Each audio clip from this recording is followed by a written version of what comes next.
My name is Karen. I'm the director of the School to Career Program, and I'm really excited that you guys are here.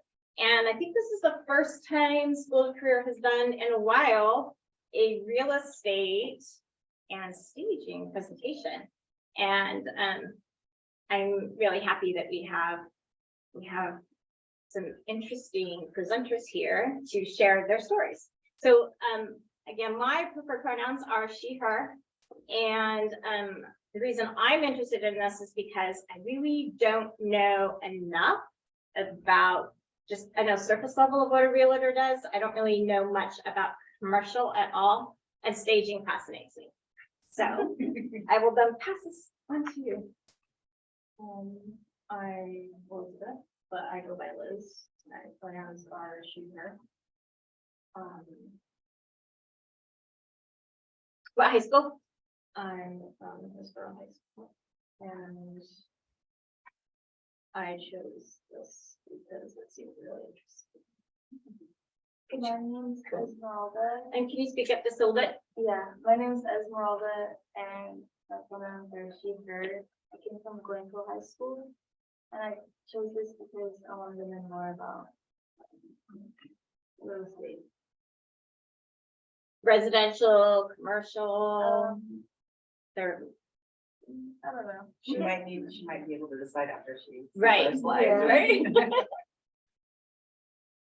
My name is Anthony. My pronouns are he, him. I go to Hillsborough High School, and I was really interested in real estate for a while. Cool. So, My name is Elvia. My pronouns are she, her. I go to Hillsborough Online Academy. The reason I'm here is I wanted to learn more about real estate. I'm Becca. I go to Glencoe High. My pronouns are she, her, and I was really interested in interior design, and they said this is the closest that would work in us. I'm Jaden, and I'm from Hillsborough High School. I'm Ethan, and I was interested in real estate because I wanted to, I'm easy to talk to people, so I thought it'd be like a cool thing to learn about and say, like pursue this career. Great. Well, I can't see the chat, so if Susan is helping run the chat part, and so if anybody who is on virtual would like to introduce themselves, now is a really great time to do that. Do you have anybody, Susan?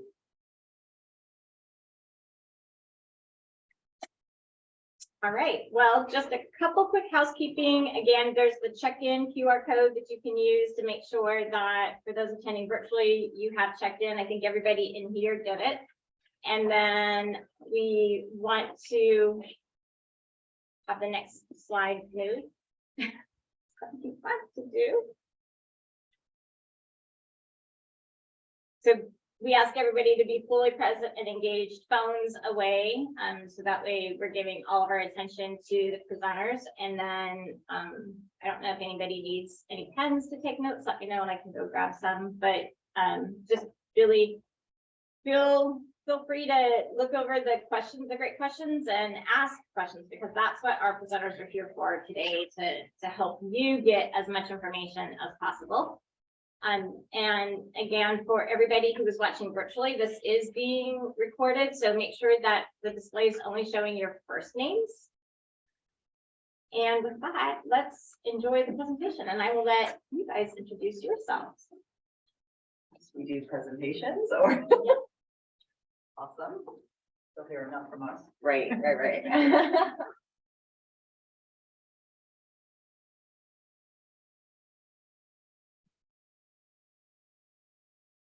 Let's get this.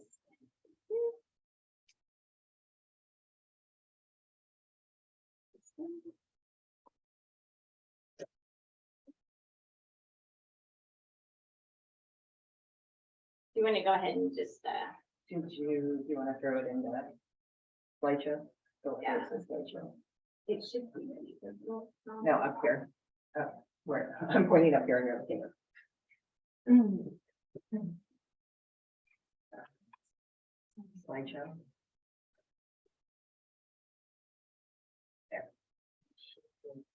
Okay, cool. Well, good morning, everyone. My name is Stacy Attica-Stein, and I'm going to talk to you today about residential real estate. I'm an actual residential real estate broker, and I'm licensed in the state of Oregon. You're going to cue it. We don't have the clicker to automatically pass things along, so Karen is helping me out here. So what is a real estate broker? Most of you probably have heard the term real estate agent, and that probably resonates with you more than broker. In the state of Oregon, we actually are, our license is actually a broker license. Other states have other classifications, and they do actually have agents and brokers, but we have a slightly different hierarchy. It's broker, principal broker. So the principal broker is in a more advanced license because you need more education to get that particular one. And you have a couple, you can potentially also be supervising brokers below you. So that's kind of how the hierarchy works a little bit.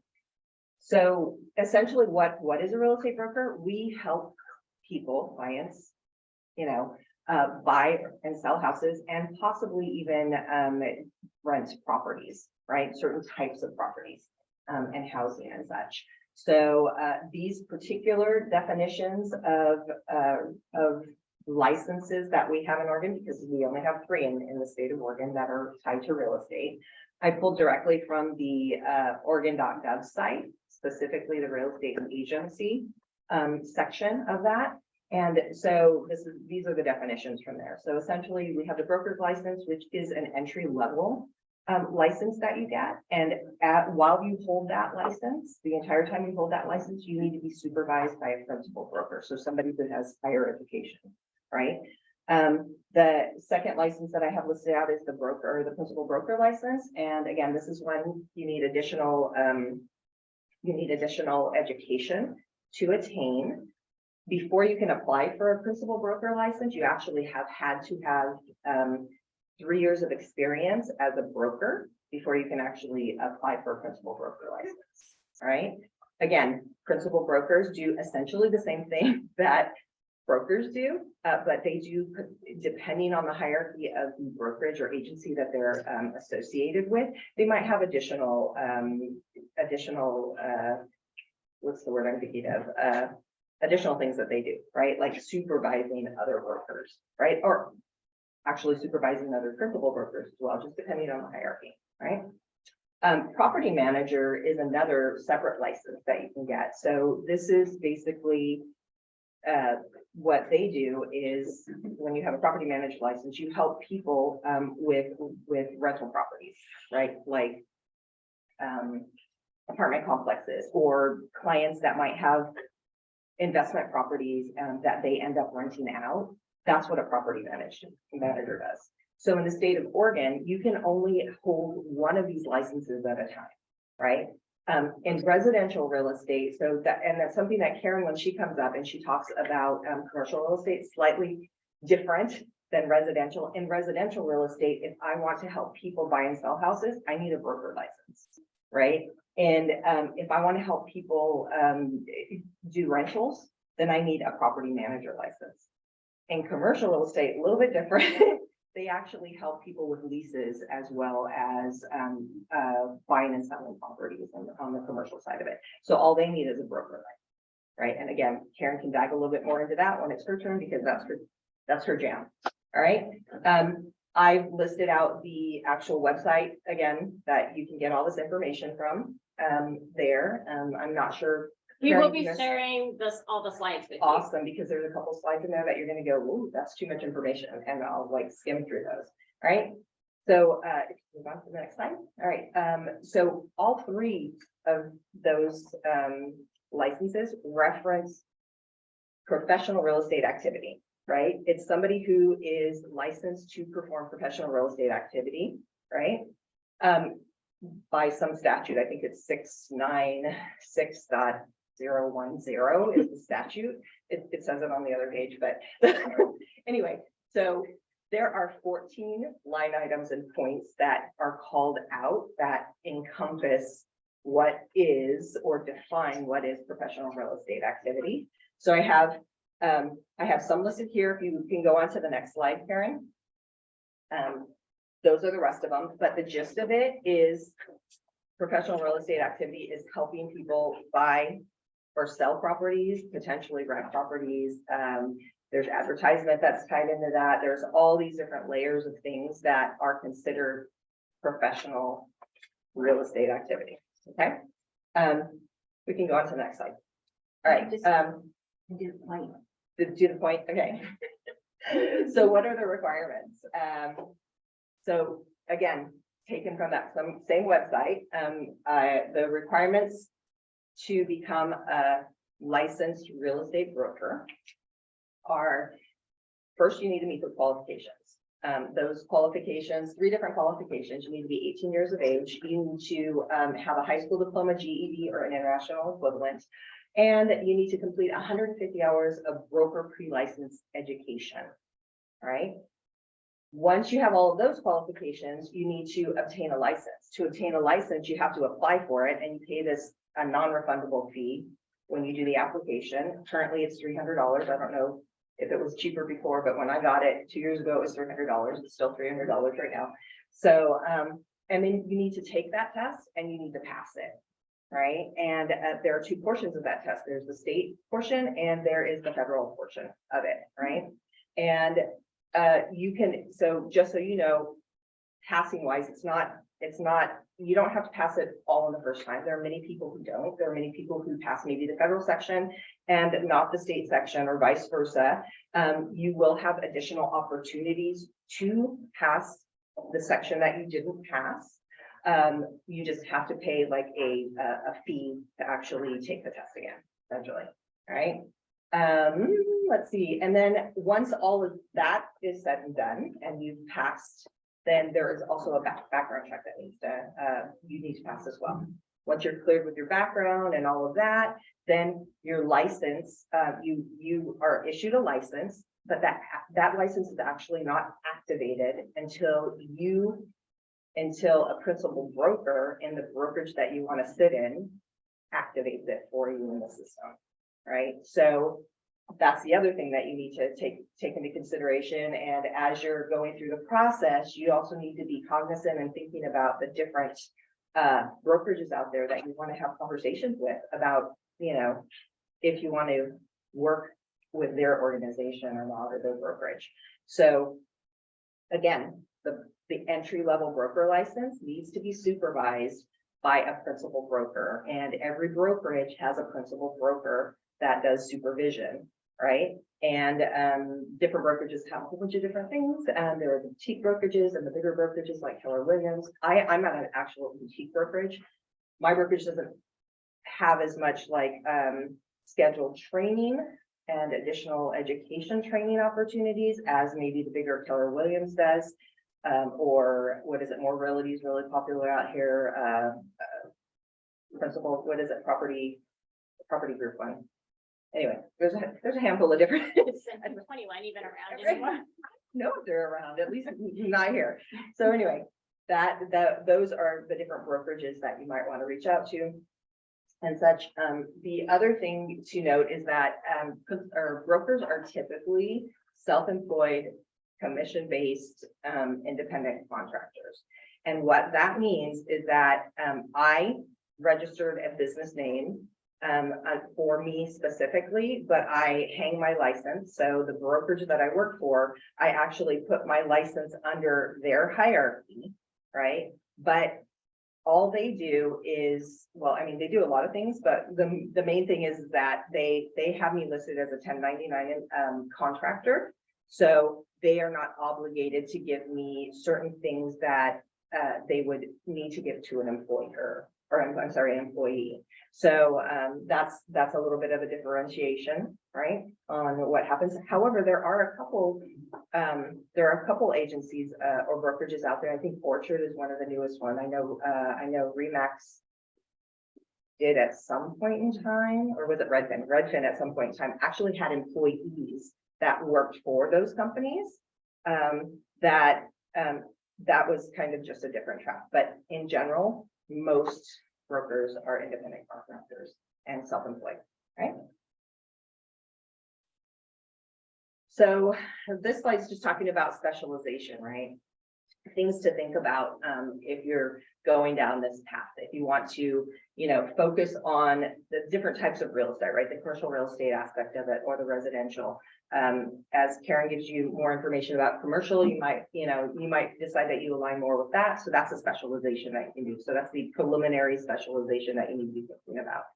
Then, oftentimes when you're going to a brokerage and you're interviewing them to see if you want to have, if you want to work with them or work under their umbrella, they'll ask you, hey, is there a certain demographic you want to specialize in, right? And some of the different demographics out there are like first-time home buyers, investors that, fix or flip houses. They deal with second income houses and such, and empty nesters are also a type of demographic you can target. Veterans, military veterans out there. Those are all also target demographics that you might want to hone in on. And then just so you know that there are oftentimes as a broker, we then ultimately end up getting encouraged to join an association. And an association, depending on what it is, and I know Karen's joined a couple on the commercial side.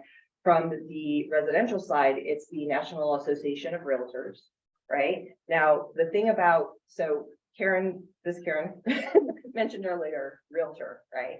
So the term realtor is actually a copyrighted term that can only be used for somebody who is a part of the National Association of Realtors. Right? We very much, if I was not a part of that, I would not be able to put that little symbol on any of my advertisements that I send out there. So it's just indicating that I am a part of an organization, right? And a member of that organization. So within a lot of the associations, there are certifications that you can get, and these are just additional opportunities for training that you end up paying for, going through and then passing a test to get a certification that may or may not encourage people to say, oh, hey, you're the realtor for me because you specialize in this, right? Some of those that are available for the National Association of Realtors are accredited land consult, senior real estate specialist. I actually have that designation because I want to target the over 55 crowd, right? And that's one I thought, hey, that would probably be a good one if I'm targeting that audience. Military relocation specialist, if you're targeting the military veterans that are out there, that might be a good one to get. And real estate investing. So those are some additional designations and certifications that you might consider depending on what you might want to specialize.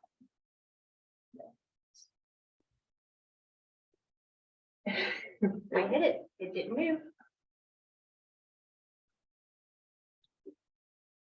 Does it want to move? Oh, there we go. All right. Let's go back and talk a little bit about the specialization when it comes to the preliminary specialization that you want to do, whether you want to do commercial real estate or residential real estate. This will drive the different brokerages that you want to have conversations with to determine whether you want to work under their umbrella and such. So in Oregon, there is, from a licensing perspective, there is no difference between whether you want to do commercial real estate or residential real estate. It's the brokerage license that you get, the broker license that you get. And having that, I could have either gone down the path of commercial real estate or I could have gone down the path of residential real estate, right? The difference is really, from a specialization perspective, is what aligns with you more. Right? If you or who you've had conversations with or what interests you more, that will drive you more in which way you want to go than the actual license that you have to have. So let's see, commercial real estate. So with commercial real estate, and again, we have Karen that's going to be coming up and giving more information for you on that, because that's her specialty, right? It's basically, it's a broker that works exclusively with commercial properties such as office space, retail space, industrial buildings, apartment complexes of over 5 units, right?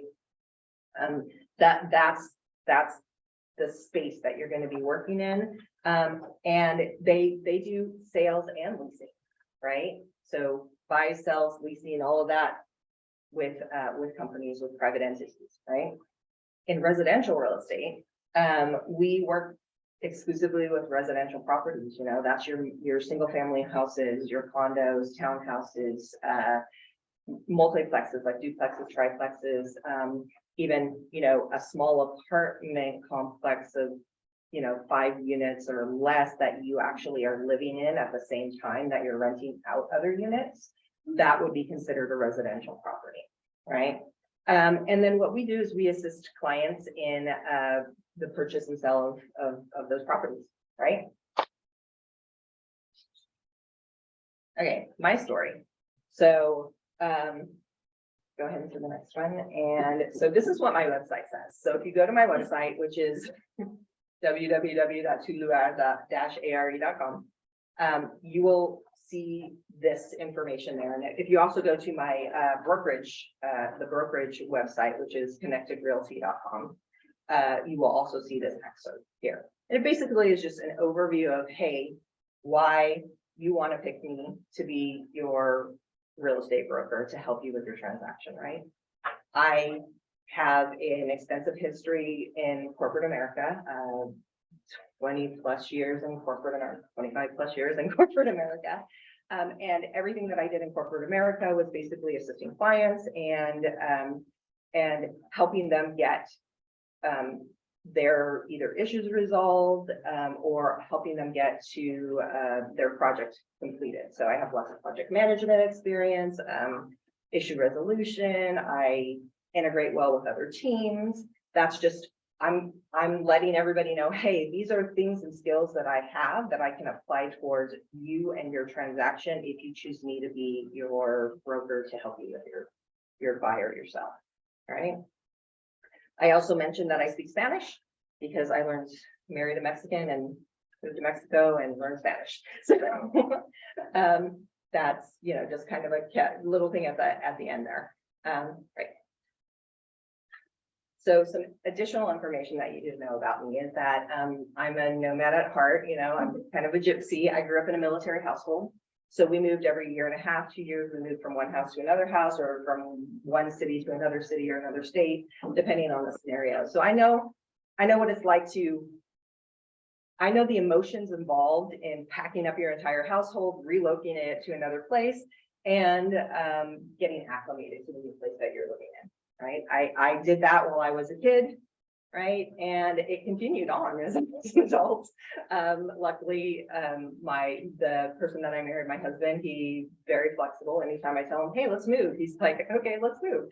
So in the last 35 years, my husband and I have moved over 20 times, right? And that's, sometimes it was from one house to another house in the same city. Sometimes it was actually when we were in Acapulco, in the span of 6 months, we lived in 3 different places. So yeah, I guess I like packing. I don't know. I don't know. So anyway, and we've moved to other states and cities and stuff like that as well. Let's see, and experiences that also contribute to my story and kind of why I slid into real estate was because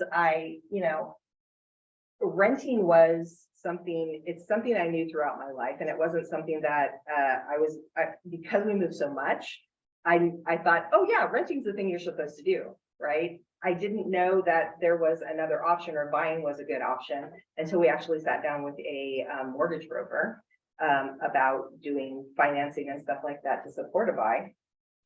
And he explained to us or laid out to us why buying would also be good for somebody who moves frequently, right? So that was enlightening. That happened when I was in my 20s when we bought our first house. I've owned 3 houses, but it wasn't until this very last house that we purchased in 2020 and now I'm like in my 50s.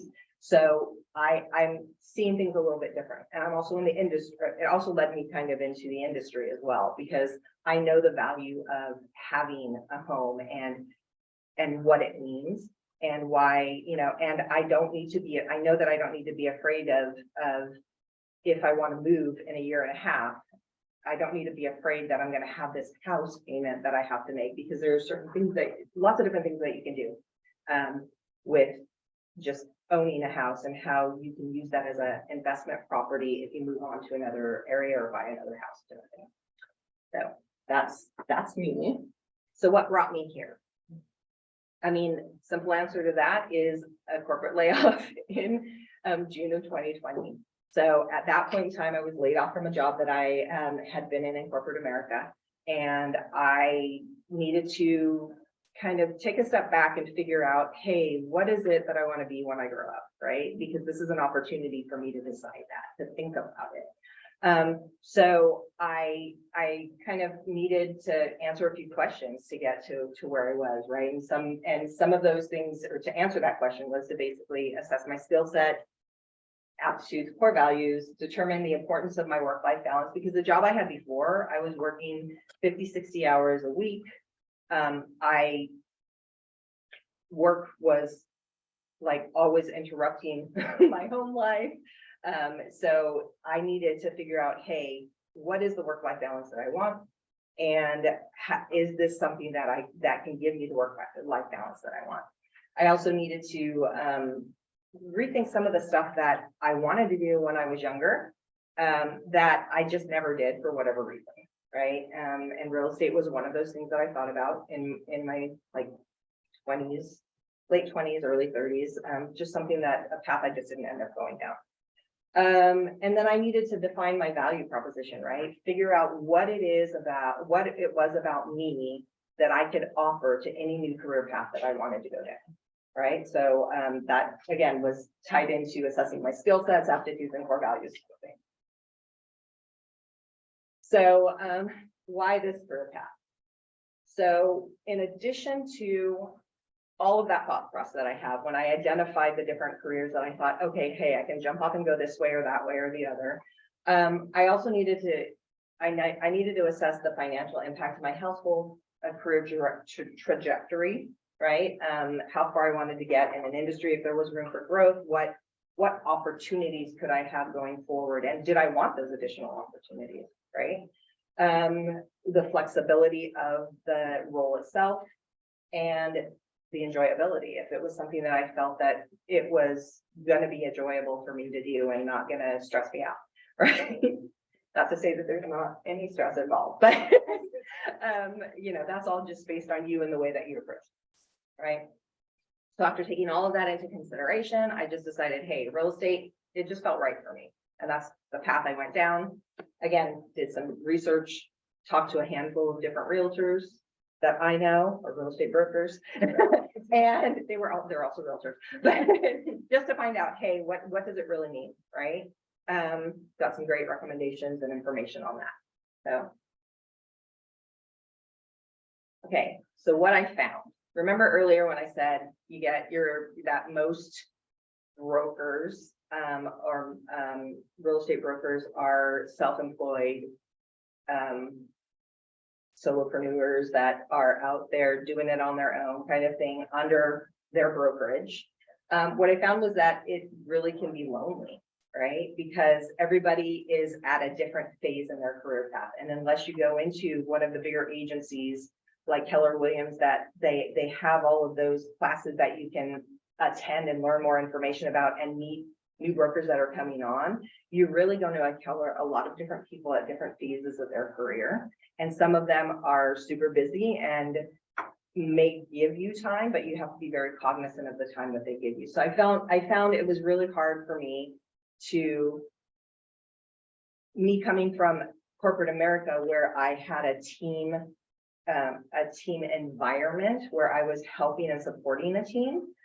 It was really hard for me to come into a role where I was essentially on my own, building my own business, right? So I realized how much community is important, right? And so what I would recommend is, if you choose to go down this path, you take into consideration that, you know, you find a mentor, and typically brokerages assign a mentor to you, right? I also recommend that you seek out other mentors in addition to that particular, the one that's assigned with your brokerage, but basically somebody who's there to tell you, to make you realize things that you didn't know that you needed to know, right? And every transaction is different, so there's different things going on, and everybody's approach is different to the way that they do things. So in my mind, it's always a good idea to have one or two mentors out there that will help kind of guide you through the process of coming into the business that you're going to be doing.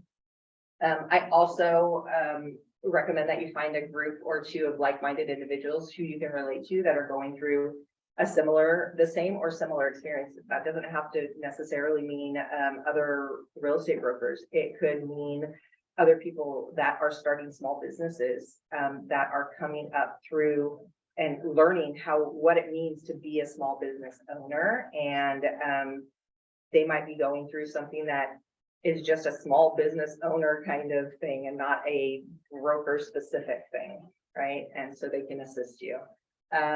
I also recommend that you find and develop relationships with your own set of resources. And that is just tying into the fact that when you first start in the business, your mentors and maybe people in your brokerage are going to recommend specific resources for you to reach out to. Like for instance, for staging, for home inspection, for a painter that you might need to help somebody who's listing their house, a plumber, all of those different resources. They might have preferred people that they reach out to, but I encourage you to have that list, but then also develop your own relationships with different resources so that you know that they're on the same page as you are regarding the type of experience that you want to give to your client. Okay. And then, the other thing I recommend is just be true to yourself, and align with yourself with the people and groups that make sense, that bring value to you, that make you feel happy. For instance, on that is,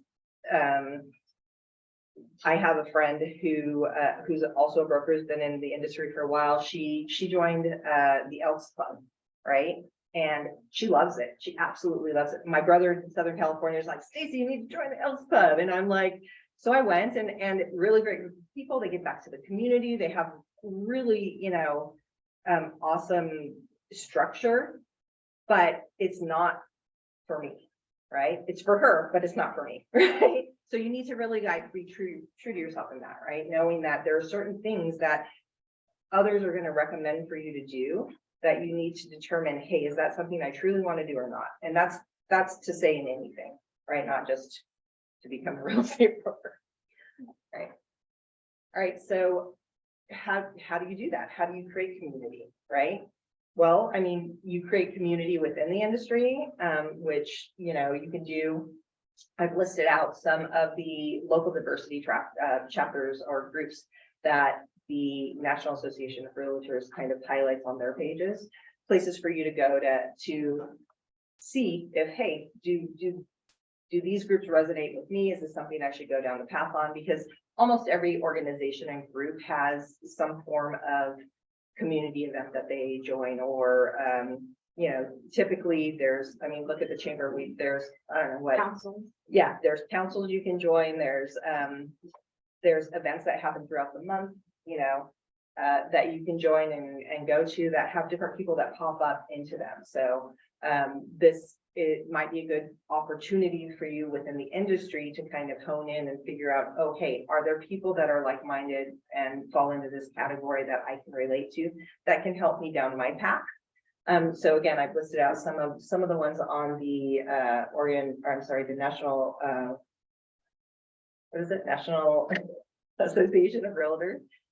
They tie into the National Association of Real Estate Brokers. This group actually hones into Black brokers and the Black community and how they're purchasing real estate. So that's their focus. The National Association of Hispanic Real Estate Professionals hones in on, the Spanish-speaking community and anybody who ties in to supporting or targeting that group. Asian Real Estate Association of America, and then the LGBTQ+ Real Estate Alliance. So those are just some, within this industry, some groups that you might want to align to. There's a whole bunch of other ones that tie into all different kinds of things and might even tie in specifically to the demographic that you're going to be targeting. So encourage you to look into that if this is the way you're gonna go.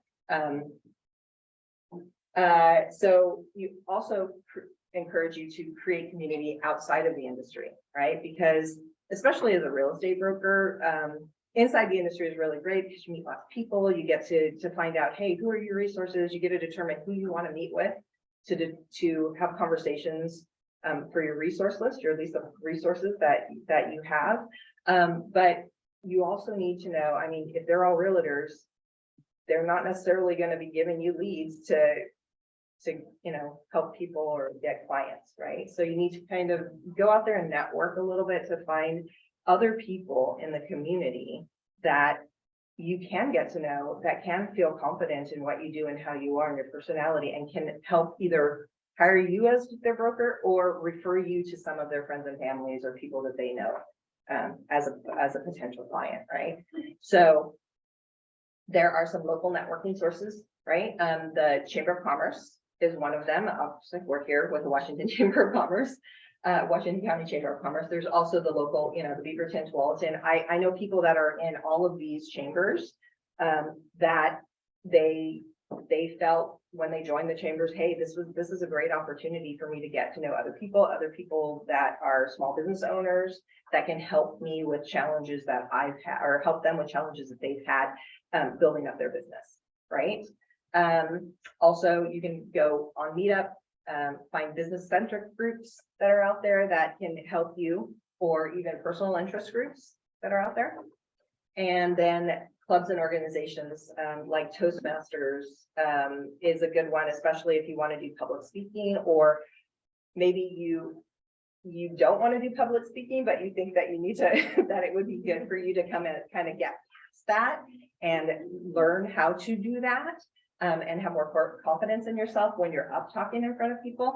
Toastmasters is a good one to look into. The Rotary Club is another one that does community support. They're out in the community and do certain things. I mentioned the Elks Club. There's a plethora of different clubs out there that you could potentially join. The important part is to do the research, find that something that resonates with you, have conversations with them, and determine if it's something that you want to do. Most of the clubs allow you to sit in on 1 or 2 events so that you can get an idea of what they're about before you actually commit to joining the club.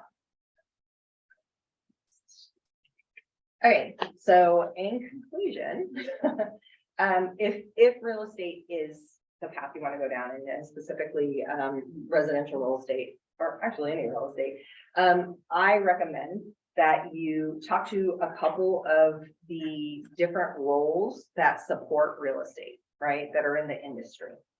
Roles like real estate brokers. So have a conversation with a couple of real estate brokers out there that to find out, hey, what's it about? What's it look like? Do you have any recommendations for you? Within real estate, or there's a transaction coordinator role that, so there's a lot of paperwork that you have to do for real estate.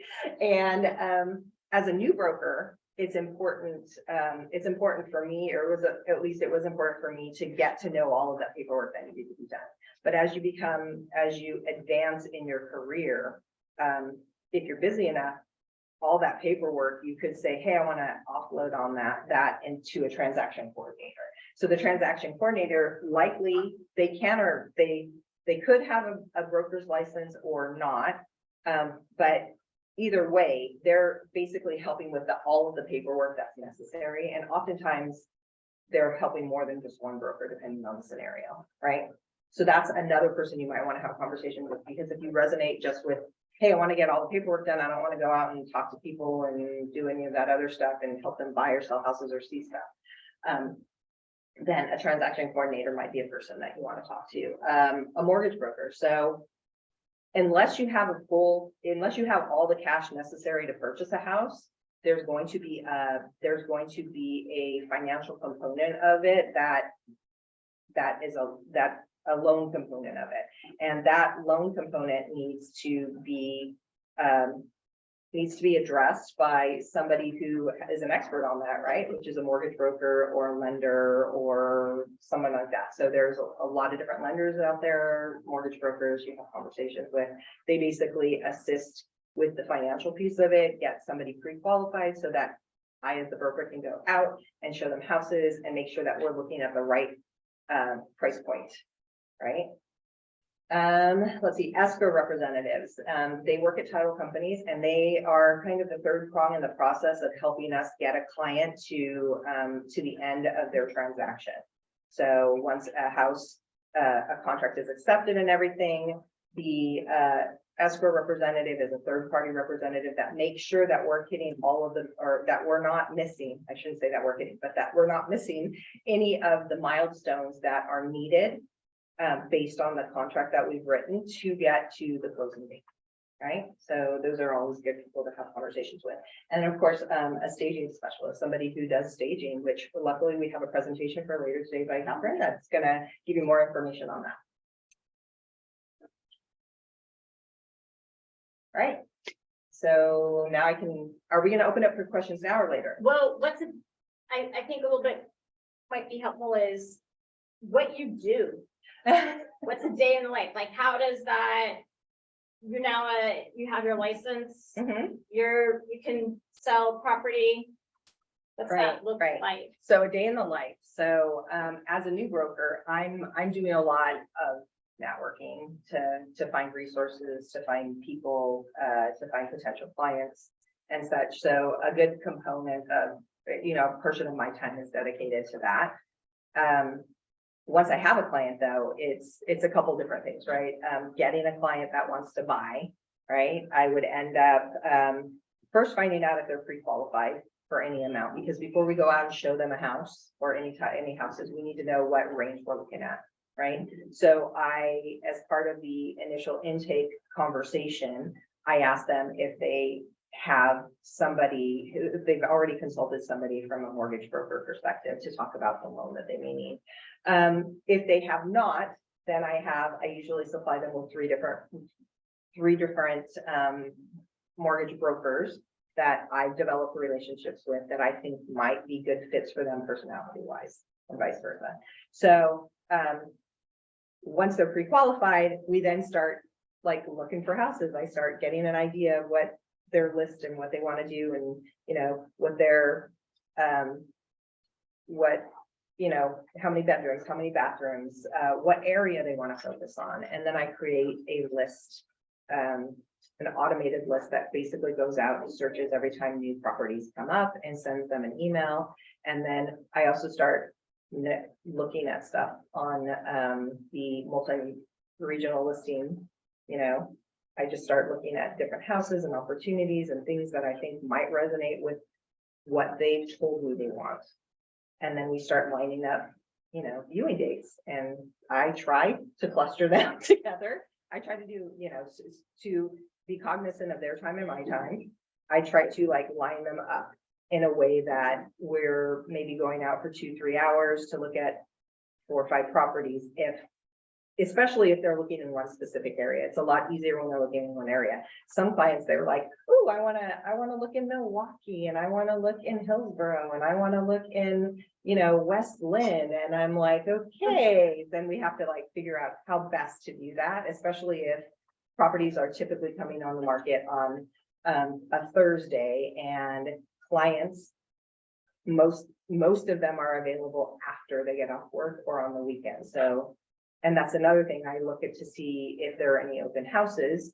And if there are open houses, then I try to get there with the client or schedule it so we can go at the same time, or say, hey, do a drive-by to see if it's an area, because sometimes the pictures that you see are not, it might be a great house and you might see great pictures of this house and everything, but the neighborhood maybe is not the neighborhood you want to live in.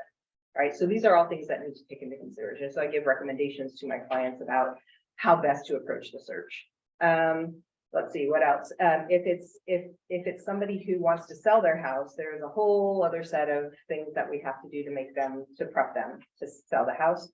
One of them is a comparative analysis of anything that's sold in the area that's like their house, so that I can get a good idea of what price point we're going to actually list it for. And then this is where I then assess, I look around and I determine, hey, you might want to, if you want it to go fast, you might want to do some staging, right? You might want to use, like, carve back on some of your stuff and maybe have a staging consult come out to say, hey, supplement some of the things you have with other things. At that point in time, if they're open to that, I reach out to my contacts, bring them in.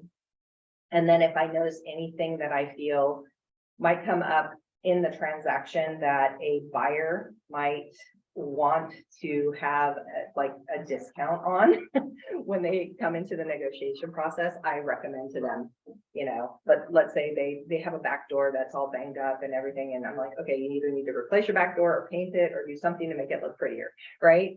Things like that. If they have lime green in their bathroom, I might say, hey, you might want to like change that to a more neutral tone so that your house can sell faster, or you'll have more opportunities because some people come in and they don't have a lot of vision when they come into a house.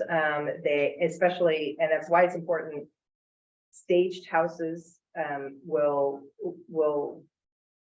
go off the market faster or fly off the market faster than non-staged houses. And part of that is because the clients that are coming in, some people can just see it. They can see, hey, everything they want to do with a house, how they want to set things up. Other people come in and say, okay, no, I need some direction, right? And if you can give them that direction, then that makes the transaction or makes the experience better for them.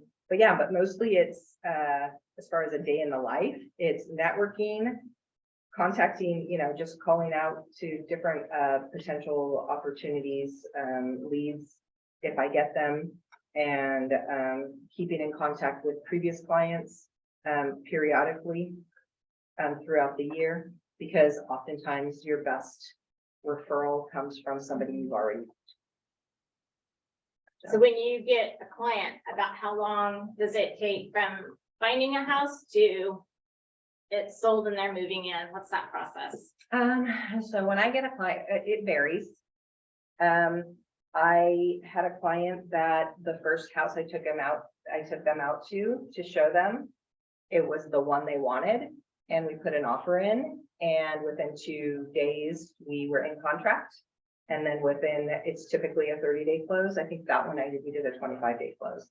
So within less than 30 days, we had them up and out and into what they wanted. Had another client, actually my very first client that I had, I think, I'm trying to remember, I think it was like 40 houses that we showed. Oh my gosh. Right, and and that one took probably, let's see, between closing was extended on that. That one took about 5 months. And part of that was because the market at the time everything was going off the market in like 2 days. It would list on a Thursday or a Friday, and by Saturday they would be in contract. So part of that was trying to get them, and they were looking in that range that everybody was looking at. So we had to have conversations about potentially expanding the area that they were looking in, and their criteria, because some people are like, oh no, that's a deal breaker. If it doesn't have 2 bathrooms, it's a deal breaker. I'm like, okay, what about 1.5 bathrooms? Or what about, oh no, we need 3 bedrooms for sure. I'm like, okay, but maybe you can consider a 2-bedroom that has a bonus room or something like that they can't actually classify as a bedroom, but it's a square footage thing, right? Is there a way that we can make this work? So that's part of my job, is to kind of give them different thoughts and ideas about how to approach what they're looking for, right? And and then just ask the questions and say, hey, is this truly a deal breaker or not a deal breaker? So yeah, that one took about 5 months. When all was said and done, about 3 months of looking and about almost 2 months of, and they were doing new construction too. So they ended up having something that was close to being done. So that's why we extended out in closing date too. But it's typically a 30-day close with residential, from the time you're in contract to the time that they sign and get their keys. We have a question in the chat. Would you travel a lot, or does it depend more on the area you're working in? I do travel a lot, depending on the client and what they're looking for. I had a client that was looking down in so I'm based in Hillsborough, so I live in Hillsborough, and because I'm an independent contractor, I can work from my home, right? But I do have an office. I can take clients to if they want to meet them in the office, or typically I meet them at coffee shops or whatever's conveniently located for us to meet at.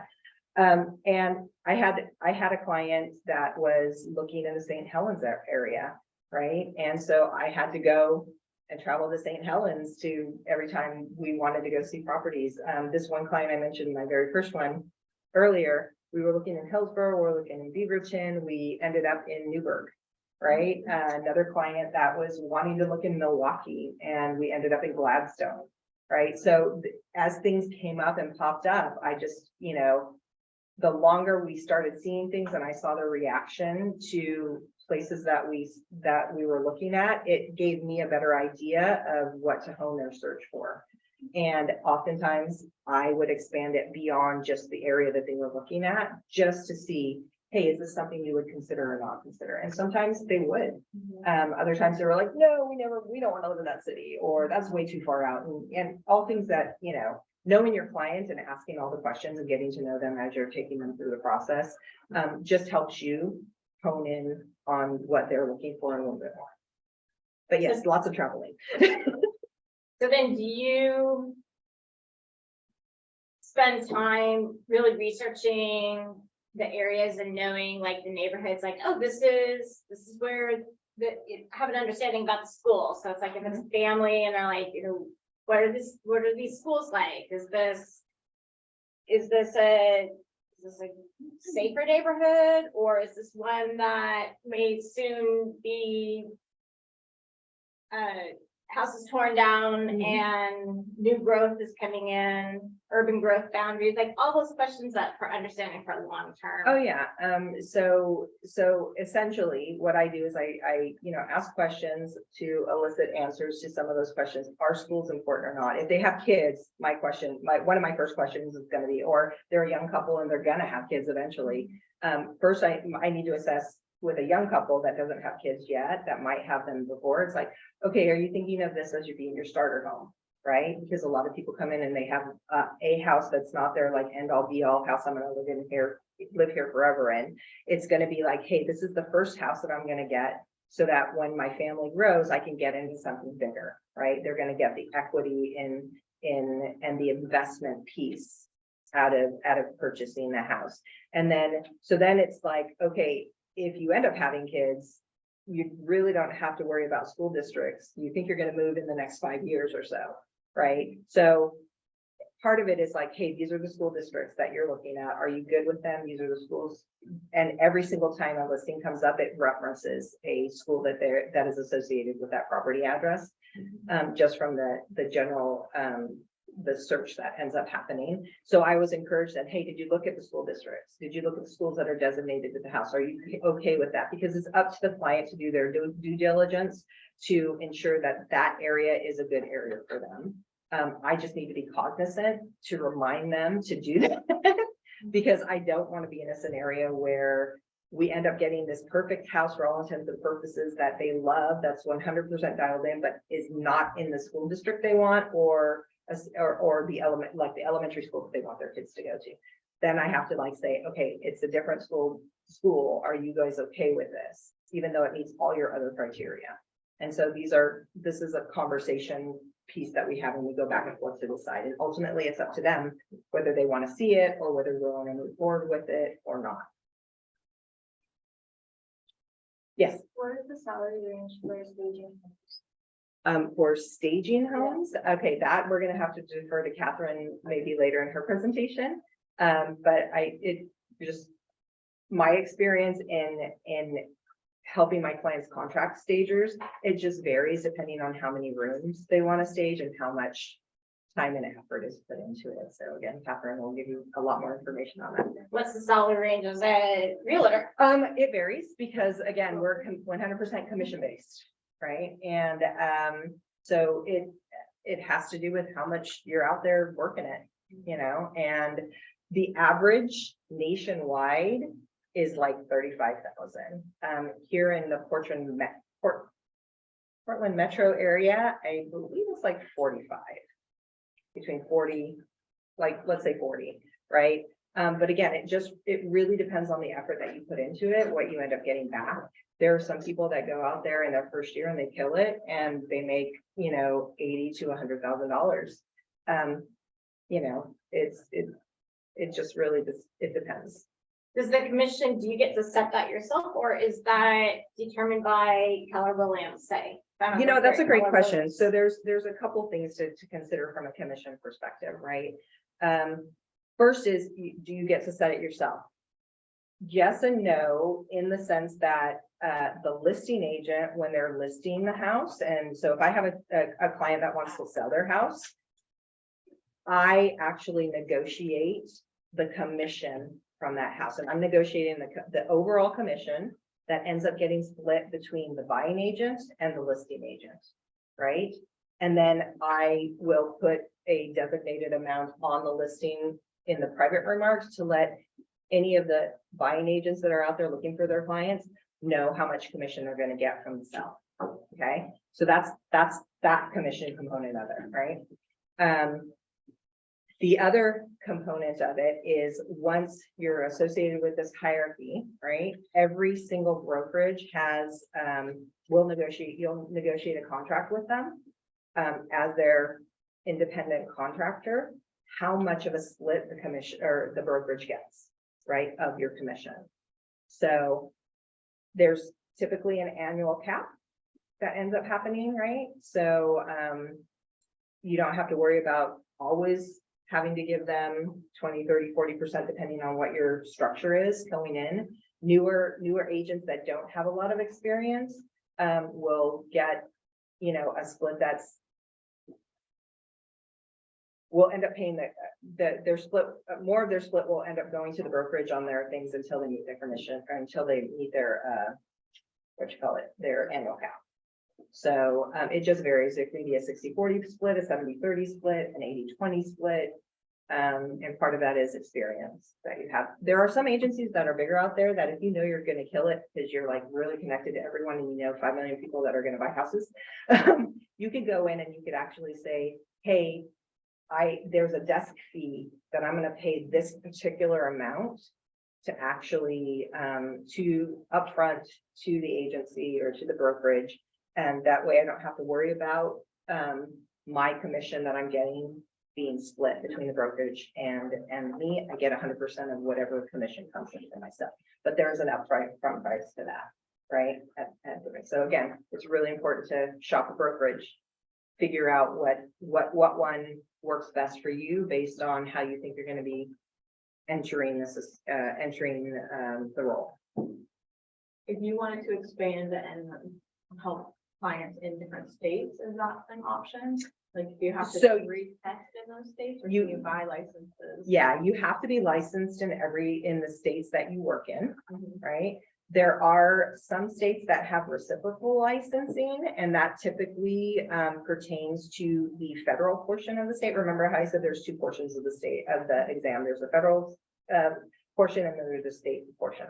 So Washington has a reciprocal agreement.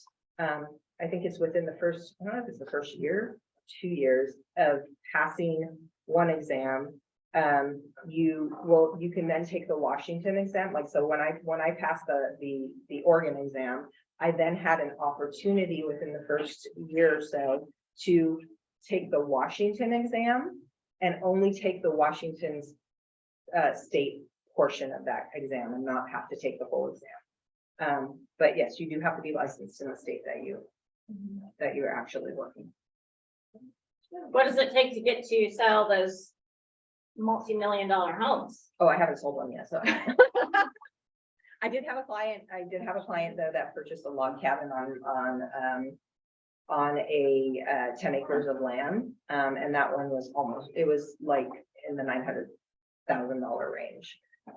But there are luxury, brokers that focus on luxury properties. I guess the difference between that is typically with the luxury properties, you as the listing agent need to be there, or often need to be there when other brokers bring their clients. Whereas anything below luxury, you typically don't have to be there. Like I can, at any given time when I list when something goes live, I can actually schedule time to go see the place, but the listing agent is not going to be there. I can be there by myself with my client going through the house. Yeah. Any other questions? Are you starting off as a new realtor, just kind of selling those harder to sell properties, or? You know what? It all just depends on, your sphere of people that you know, right? Like I said, I mean, you could be a brand new realtor, and if you're super connected to a whole bunch of people that you know that want to buy or sell their houses, you're gonna blow it out of the water, right?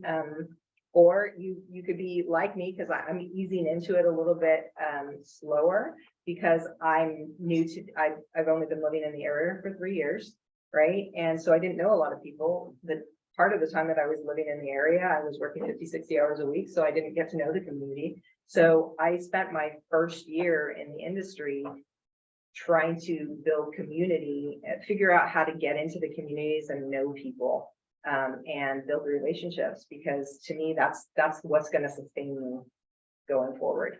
One interesting note is that, one of the reasons why mentoring and community is important for a broker is that a brokerage license is, when you get your license, it's for 2 years. It's actually the very first time is slightly less because you renew on your birthday of the second year, right? That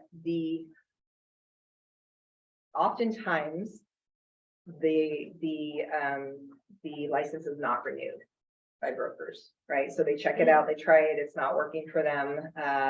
They decide, hey, I'm gonna quit. So depending on the challenges that you encounter, will determine whether it is the right path for you to go down and continue to go down. So I went through a 12-week program through the Mount Hood Community College, right? That was specific to helping me learn everything I needed to do to pass my test. So my 150 hours of required education, right? And in that group, I know, which was about probably 20 different people in that group. I know, and not all of them got their license. Some of them just were going through for educational purposes, right? But of the ones that got their licenses, I know of 3 of them that after when renewal came up, decided not to stay in the business. So yeah, it can get frustrating, you know, when you go a handful of months without having a sale or having prospects. And that's why it's important to have that community around you, especially of the self-employed businesses out there, and finding out from them how they market, how they find clients, right? Yeah. Anything else? Questions? We'll have more time afterwards too. So thank you, Stacy. Cool. Thanks.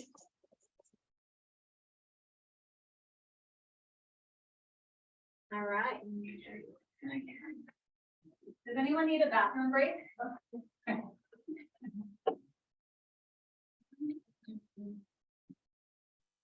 Anyone want to just stand up and like shake themselves and like move around a bit? Getting the next.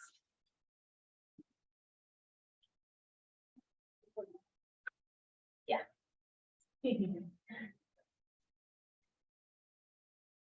Guys, my name's Karen. I've been saying that really quietly for the last few years, as you can imagine.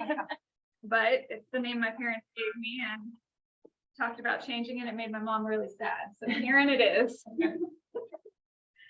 But Anthony, I'm curious, you said before that you used to be interested in real estate. Are you still? No, I've been interested for a while. Been interested for a while? Do you know like residential, commercial? Like... That's what I'm trying to figure out. Okay.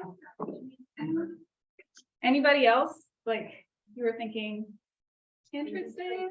Deciding, kind of figure out information of all of it. Just want to see what's possible. Okay. Well, my name's Karen Lizamelli. I work in commercial real estate. So What does that mean? It means anything that Stacy doesn't do, I do. So there's industrial buildings, there's office buildings, there's retail buildings, there's multifamily apartment buildings, leases, sales, all of it. So there is a wide variety of specialties that I could choose. I'm gonna go like this, and I'm sorry, I made mine animated, so you're gonna have like be clicking a lot more.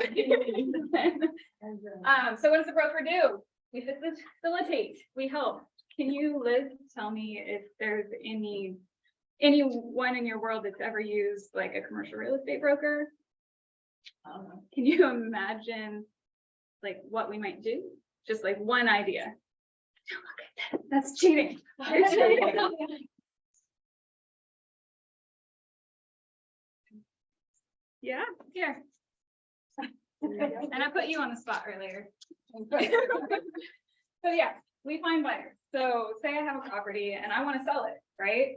But how do I know how to find the buyers? It's not like there's really a Zillow for commercial real estate, right? So yay, job security, they call me. And so I'm able to, we have a pool of buyers. We have entire websites that we get to use that only not realtors, because I don't get to be a realtor because I'm not a part of the Commercial Association of Realtors, but brokers use. And so there's an entire network of us that we talk and we share clients and we just kind of keep our finger on the pulse of what's happening. If you're a buyer and you want to find property that you're looking for, like you have a chunk of money, and not a whole lot of people do, but hopefully eventually as you go throughout your life, you will save a chunk of money and want to invest it. A lot of buyers don't know where to invest it. They don't know, should I put it in an apartment building? Is industrial the right move, right? Because e-commerce and online sales is so big and they got to have somewhere to put those things, right? Office, struggling a little bit right now, right? Not a lot of people want to go in the office, but it's, they come talk to us about where do I put that? We do leasing. So landlords, say you own a building and you want to have there be some residual income from that, right? Maybe you don't want to sell it and have one chunk. Maybe you just want to like sit back and let some money slowly trickle in, right? So we help landlords find tenants. And then on the flip side of that, we help businesses find places to have their business, right? We help them find offices. We help them find a place to put their product that they're going to need in a warehouse in order to stage something. Like that all has to go somewhere. So we're a very necessary part of that. So we advise people. I have clients that they don't know where to start, right? They need office space, but they've never done it before. And they're like, oh man, where do you go? So you just kind of outline what the process is for them. So you get to really like kind of take on, you know, their hand and just say, hey, here's the path. Tell me what you need to get to know them.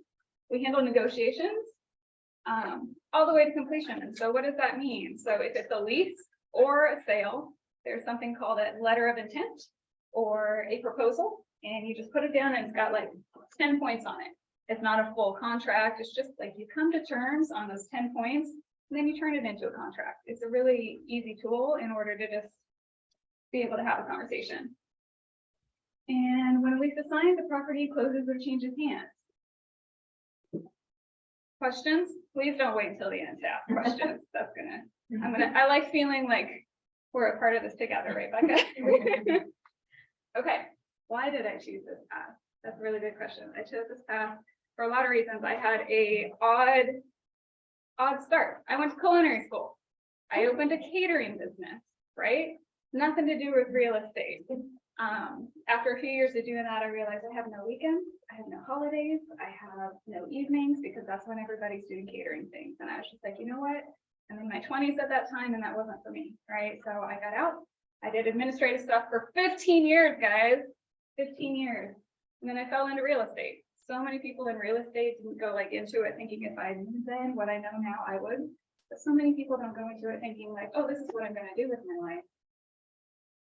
I have endless colleagues that just, they all come from all different walks of life, all different educational backgrounds. But I chose it because of flexibility. I am self-employed, much like Stacey, right? So there's nobody saying you have to be here then. On the flip side of that, I've never worked harder in my life, right? Because I work for myself and there's something super driving about that. Like you want to succeed, right? And you want to be able to make the money that you want to make. You know, but flexibility is huge. I can leave in the middle of the day and nobody cares, right? I have a business partner who I care a lot about and I wouldn't leave him hanging, but you know, I'm able to do what I want. I chose this path because of service.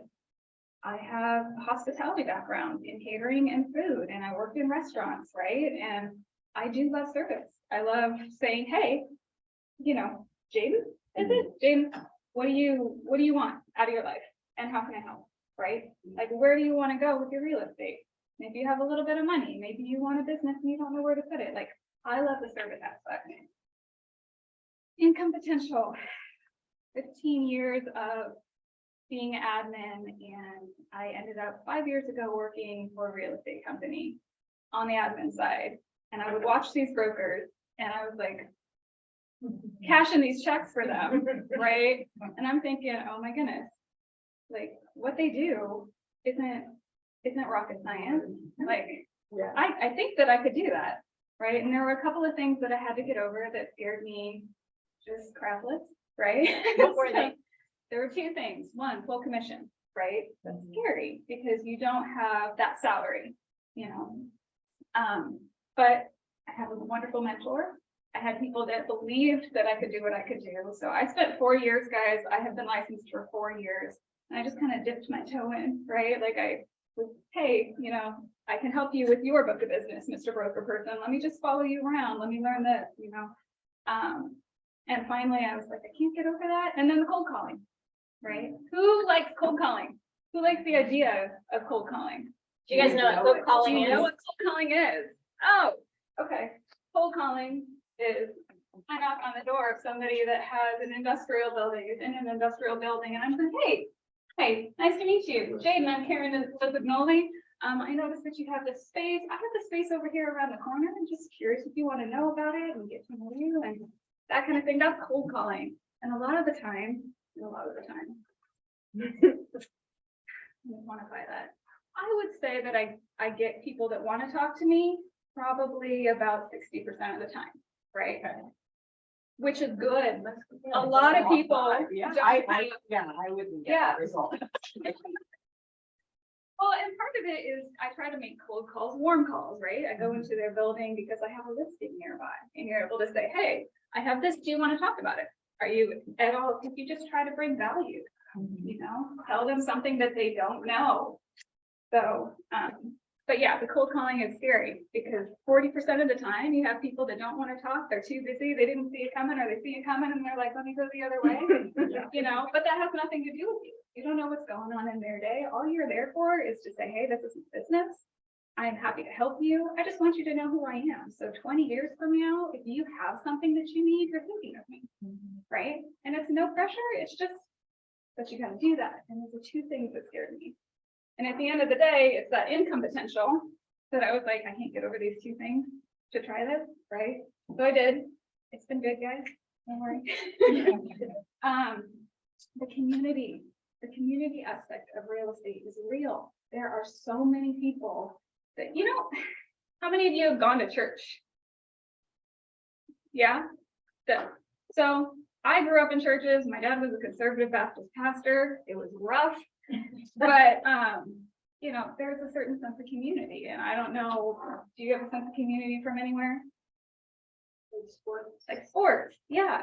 It's kind of the same thing, right? There's all of these people trying to like do the same thing and this goal, and you end up with this community of people with Washington Chamber of Commerce that you would have never had. Stacy, I would never run into her, and I consider her just a dear friend now. Collaboration, it's the same thing. And there's no ceiling. So how much I make is up to me, right? How many doors I knock on, how many people know who I am, how many networking events that I go to get people to know who I am and just recognize my name, even if it's Karen, you know, we deal with it. And again, I'm my own boss.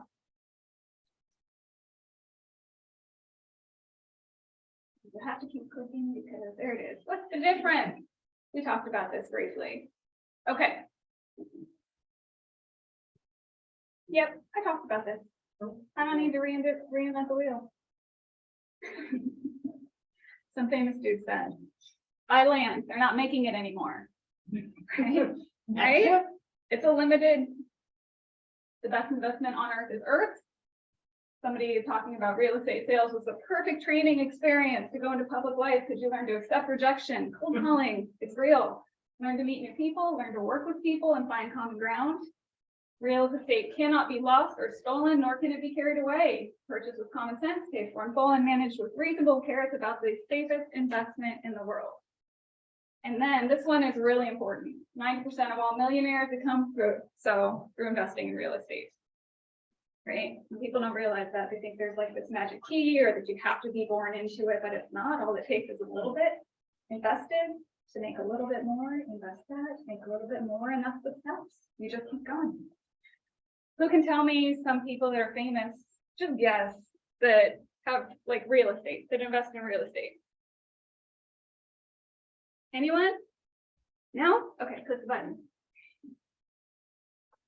If you don't mind. Taylor Swift has massive amounts of real estate. I don't know if you guys have looked at her net worth recently. Strongly pulled. Yeah. Shaquille O'Neal, Alice Rodriguez, Leonardo DiCaprio, all these people invest in real estate. Okay, product types and transaction types. Other than industrial, because this is up here and that's cheating, what are some other commercial real estate types you can think of?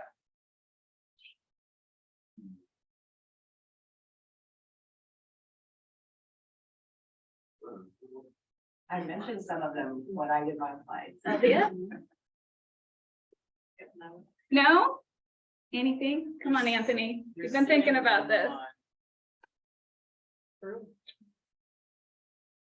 What's this building? Yeah. Hey. Oh, nice. What else? Somebody, anybody? Yes, that's called multifamily.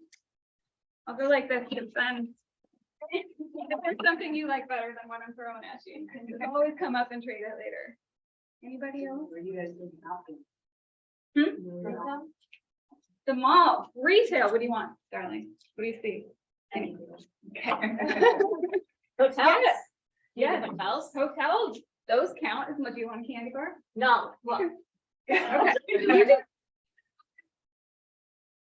Yes, hotels, all of it. So industrial, there's manufacturing, right? People that make stuff. Those are my favorites.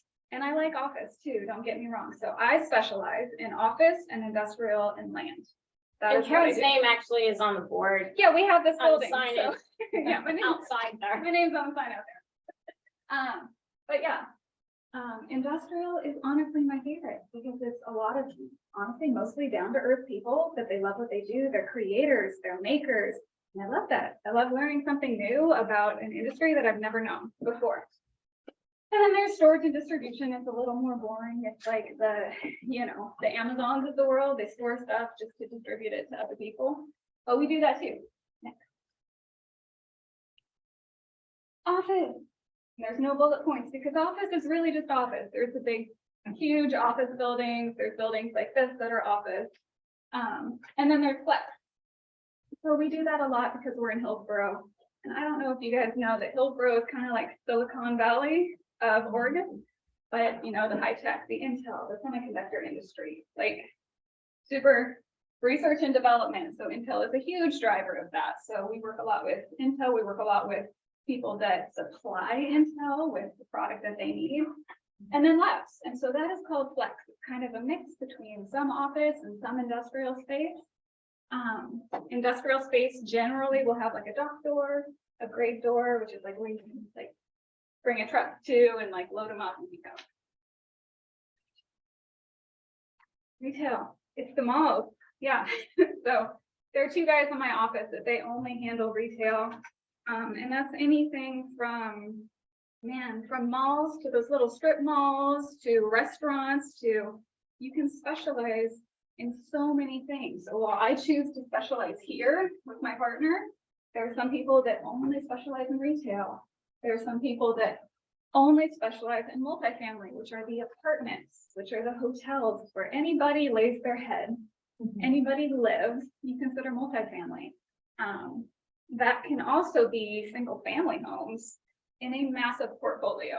So say somebody owns 180 single family homes all in one area, and they want to sell that, that falls under the multifamily umbrella and investments. Is that like a developer? Sort of. So not if it's already developed.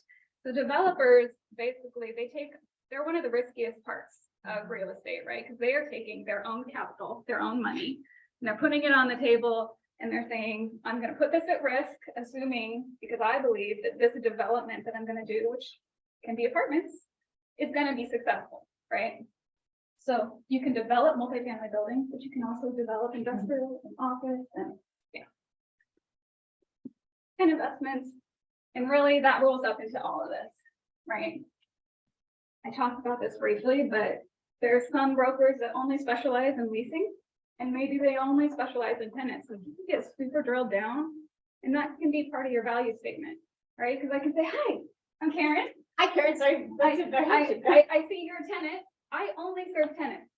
Okay, Right? So I don't mess with the landlord because I think that's a conflict of interest, right? And I don't mess with sales because I think if I'm drilling down, I'm able to specifically help you with everything you need. And there's some people that do that, right? Does that make sense? Okay. Next. Stacy talked about this, so thank God I don't have to, but the Oregon real estate license is what you need. There is continuing education that she mentioned. So mine is coming up, it's due in July and I haven't started yet. So I have 27 hours waiting for me pretty soon and 3 hours of ethics that I'm gonna have to take. Education is different, right? So I didn't go to a 4-year college. Guys, I went to culinary school and I went a completely different route. If I had to do it over, knowing that I would be doing this, college education is made it easier. That depends on the college education, right? If I had to do it over, I would probably go to school for business, just so that I could understand 100% what all of my clients were dealing with. But you find that out over the course and through just working with them in Hard Knocks too. I would suggest taking a few finance courses, right? Knowing how to read a balance statement or profit and loss statement, so that when somebody hands you their financials and they're like, is this good enough for a landlord to take an investment and rent me their space? You're gonna know the answer to that. Market analysis, knowing what the market is doing. So are people buying right now? Stacey, are people buying right now? Yeah. Yeah. Are they buying as much as they were a year ago? Depends. Yeah, Yeah, right. it depends. I mean, yeah. Yeah. And so because Stacey understands market analysis, she can answer those questions for me, right? Investment and business, like I would take classes in all of that. Oh my goodness, so many career paths. So I'm a broker. I don't like to use the word broker because there's kind of a negative connotation, right? Do you guys feel that way? Maybe the younger generation doesn't feel that way, but in our day, you know, you hear the word broker and you think slimy guy in a tan suit trying to sell you something, right? And I don't feel like that, right? I feel like I just want to help and I want to be there as a service. So I like to use the word consultant when I meet people. So that's what I do.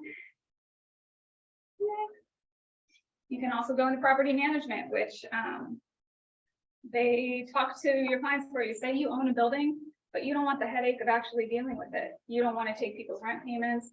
You don't want to hire the people to do the landscaping. That's property manager, right? So you can pay them a small portion of what you're getting, still get money into your pocket, but not have to deal with it. Title and escrow, Stacey talked about that briefly.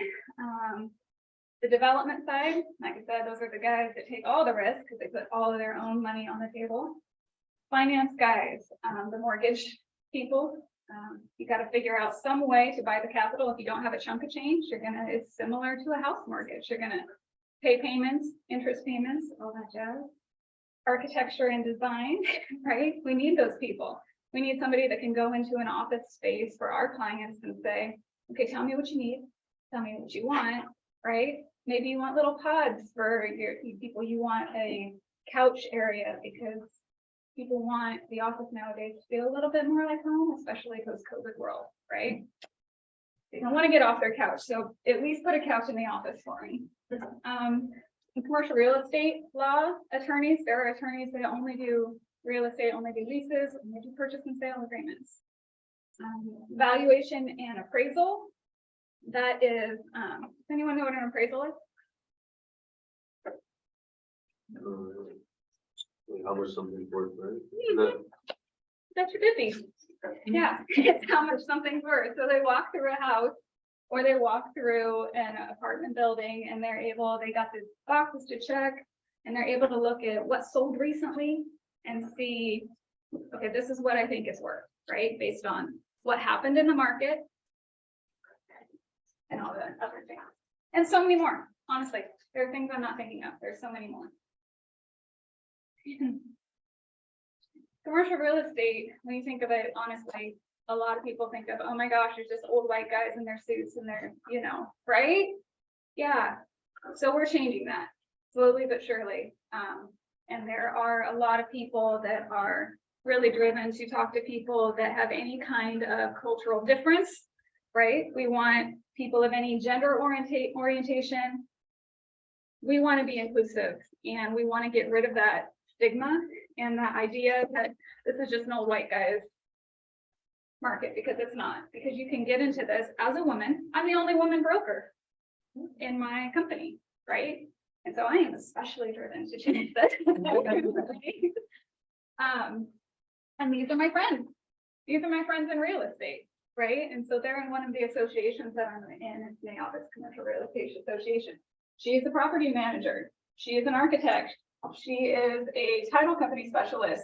She does plants, right? She's all of the plants that you see in buildings. That's what she does. So it's just a wide variety of things you can do. And we're women doing it, we're people of color doing it. We are gender orientation, it doesn't matter. And there are a lot of people working to drive that change. And they would welcome you. Being a broker consultant. Oh, hard part. I kind of talked about this next. Yeah, cold calling can be tough. It does take mental fortitude to push past the rejection. And it is important to notice that it's not the only way to build your book of business. Stacey doesn't love cold calling. She's like, I'm going to do this via networking.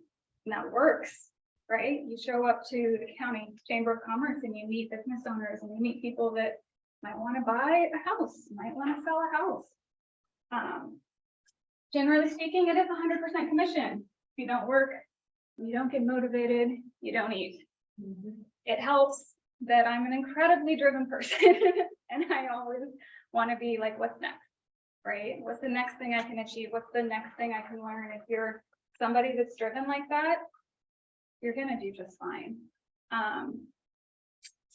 Without telling too much. So my business partner has been doing this for 25 years. I'm incredibly lucky that he worked with me the past 5 years in some regard. And I just went to him, I was just like, you are the best human I know. And I can't imagine, like, I'm thinking about doing this. And he's like, oh yeah, I'll work with you.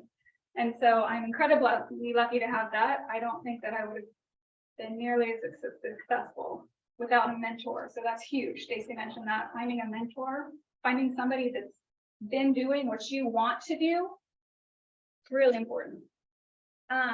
25 years, last year in his pocket, he made $1 million, right?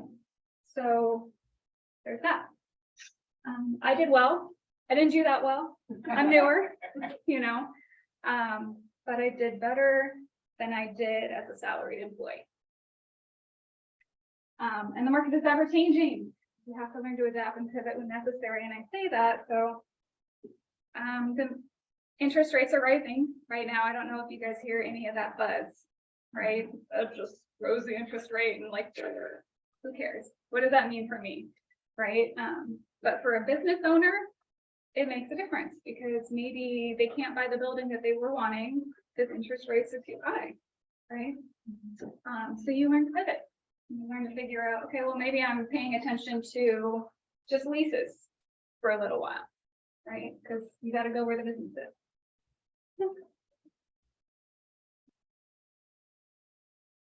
Yeah. That again. Question? So would you say that you have like it was kind of answered, but would you say you kind of have like a stable pace? No. So I would say because we are doing work and we're busy and we're very lucky to have, you know, a constant flow of work, then yes, stable pay, right? But if the market were to just completely crash, and there is a question mark of when is my next paycheck? So I don't have a paycheck every 2 weeks, like somebody has. I have a paycheck when we close a deal, when there's a lease that's signed and the landlord pays us. When there is a buyer that I represented that purchased a property, that's when I get paid. It's just not small, right? So commissions, by the nature of commissions and the fact that you're taking on those risks, they're bigger payments. So you get a big payment and you know that it might have to sustain you for a little while, and then you hope and you work. You don't just hope, but you work for more. Here, let me just add on to that. I Yeah. can mention that's the same way. Being commissioned only, that couple that I worked with for 5 months, right? I did not get paid until we signed and closed the deal and it was complete. Yeah. So I worked with them for 5 months, without pay. Every time I drove somewhere, you know, to show them houses, it was on me, you know, my cost to do that. So definitely something to take into consideration overall. And, yeah. So did you build up like a savings for the times where like it was like a long time without being paid? Yeah. Just So, what I would suggest if someone was gonna get into this is try to save at least 6 months of your bills, right? Ideally a year, just because I'm a worst case scenario person. I'm a plan for the worst and hope for the best, right? And so I have a year's worth of savings to cover our bills, you know, the mortgage, whatever it is. And then, yeah, I jumped in. But yeah, What do you feel like are some of the biggest challenges that we see in the industry? challenges in the industry, can you be more specific? It's a chat question. I guess just challenges, whether it's finding new clients or, you know, Well, I'm gonna start with like the biggest challenge in my day. I don't know, I love what I do, guys. It's fun. My day is never the same. I wake up every morning or I go to bed every evening looking at my calendar for the next day, just because I have to catch my bearings, because I don't know what I'm gonna be doing the next day, right? There are meetings that are set, there are tours, I'm taking someone through an industrial building. I'm taking someone today through a building in Forest Grove that they potentially want to lease that space. So I represent the tenant and I'm going through there. And then later on at 4 p.m., I'll be at a big, huge office building. I'll be touring somebody through that I represent the landlord, right? So I'm responsible for leasing those 6 floors of space to tenants when there's a vacancy. What is it like when it just sits vacant Sucks. and there hasn't been any? Yeah. It's like, It sucks. Yeah, because you can't make a tenant appear, right? So if you represent the landlord out of thin air, you can't just make somebody have a need for that space, right? You can knock on doors, and that's what you do as a good landlord broker, right? You knock on doors and you make sure people know that your property exists. A lot of people don't work with brokers. A lot of businesses, they don't have a broker that they know about. When they might have a need, it's like, what do I do? So somebody like just coming in and knocking on the door and saying, "Hey, here's my package. Here's what I do," right? Tell me what you do. Tell me when your lease is up, you know, and if you need help, I'm here, right? So, yeah, does that answer it? what is your favorite thing that you do? You said you love it. I'm kind of thinking of one. It's a mix. So I love the tours, right? I love diving deep into a property and knowing everything about it, right? So we have the 217 off of 217 and Allen. We have a 5-building, big distribution center. It's like 480,000 square feet of industrial space. And so chopped up in that are like 30,000 square feet chunks, and I'll go in there and I'll know everything about that building. They'll ask me how high are the ceilings? Well, they're 24 feet. They'll ask me about the sprinklers, and I can tell you that they're 81 to 87 per square inch. It's on 2-inch risers and 6-inch lines, and I don't know. That's fun for me. And you guys are probably glazing over like, holy cow, this sounds terrible. But there's something about being the expert at anything, right? So like being the expert at food when I was a chef, that felt really good. Being the expert in real estate now, that feels really good. But my favorite part is probably just helping the tenants, right? So I love tenant rep work. I do a lot of landlord work, but I love tenant rep work because you're able to drill down and just be like, hey Liz, tell me all about your business. Tell me what your goals are. Tell me where you want to be. And let's talk about how your real estate needs can fold into that. And then you're just helping somebody grow their business. And that feels really good. The end? Oh, do you guys have any other questions? I can't let you guys not have. I'm free. Okay, thanks guys for listening. Thank you. Thank you. Are you gonna leave the candy right in front of me? Cool. Guys, anybody need to stand up, stretch? I don't want you falling asleep on me. No? Good, okay. My name is Catherine Chandler. I am the owner of Show Homes Portland. It is a home staging company here. Our warehouse is actually in Hillsborough. It's right off Cornelius Pass. Don't even remember the order of the slides I have, so let's go with the first one and I'll just like, oh, it's about me. Yeah, so I own this business. My business is a franchise. And so we are the only home staging franchise in the country. Started about little over 5 years ago. But I got here a very, very roundabout route. I will talk to you a little bit about what staging is in a minute, but I wanted to kind of give you guys a background. So I graduated from high school.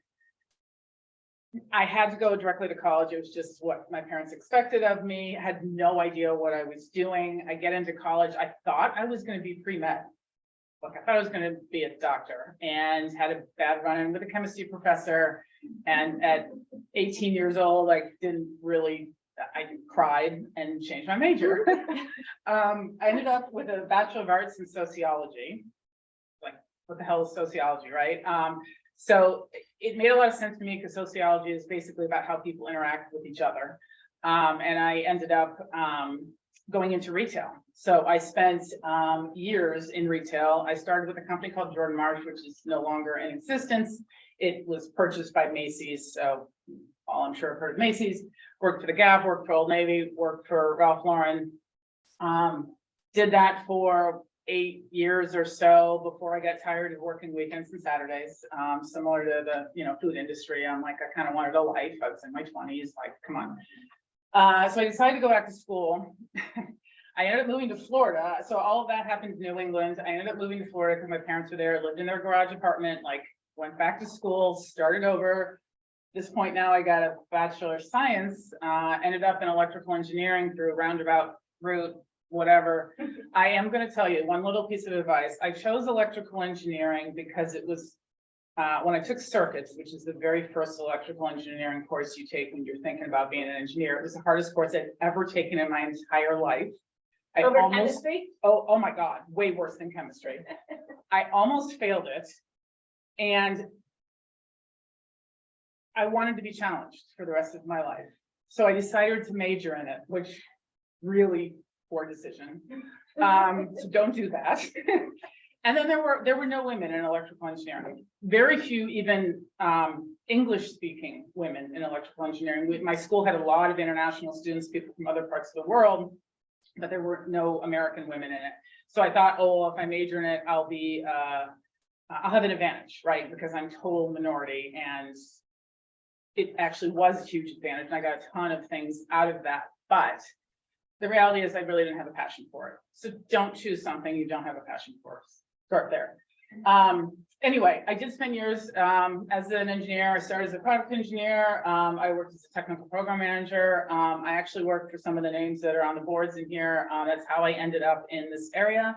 is that I relocated with a company called, well, at the time it was called TriPoint. It's now called Corvo. It's on that list there. And their corporate offices at the time were here in Hillsborough. So I came here. Sorry. Uh-oh. No, we didn't.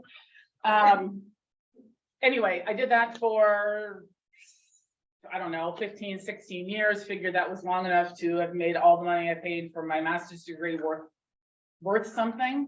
And my company was actually becoming Corvo, going through this whole change, and I decided that I wanted to do something else, and here was my opportunity.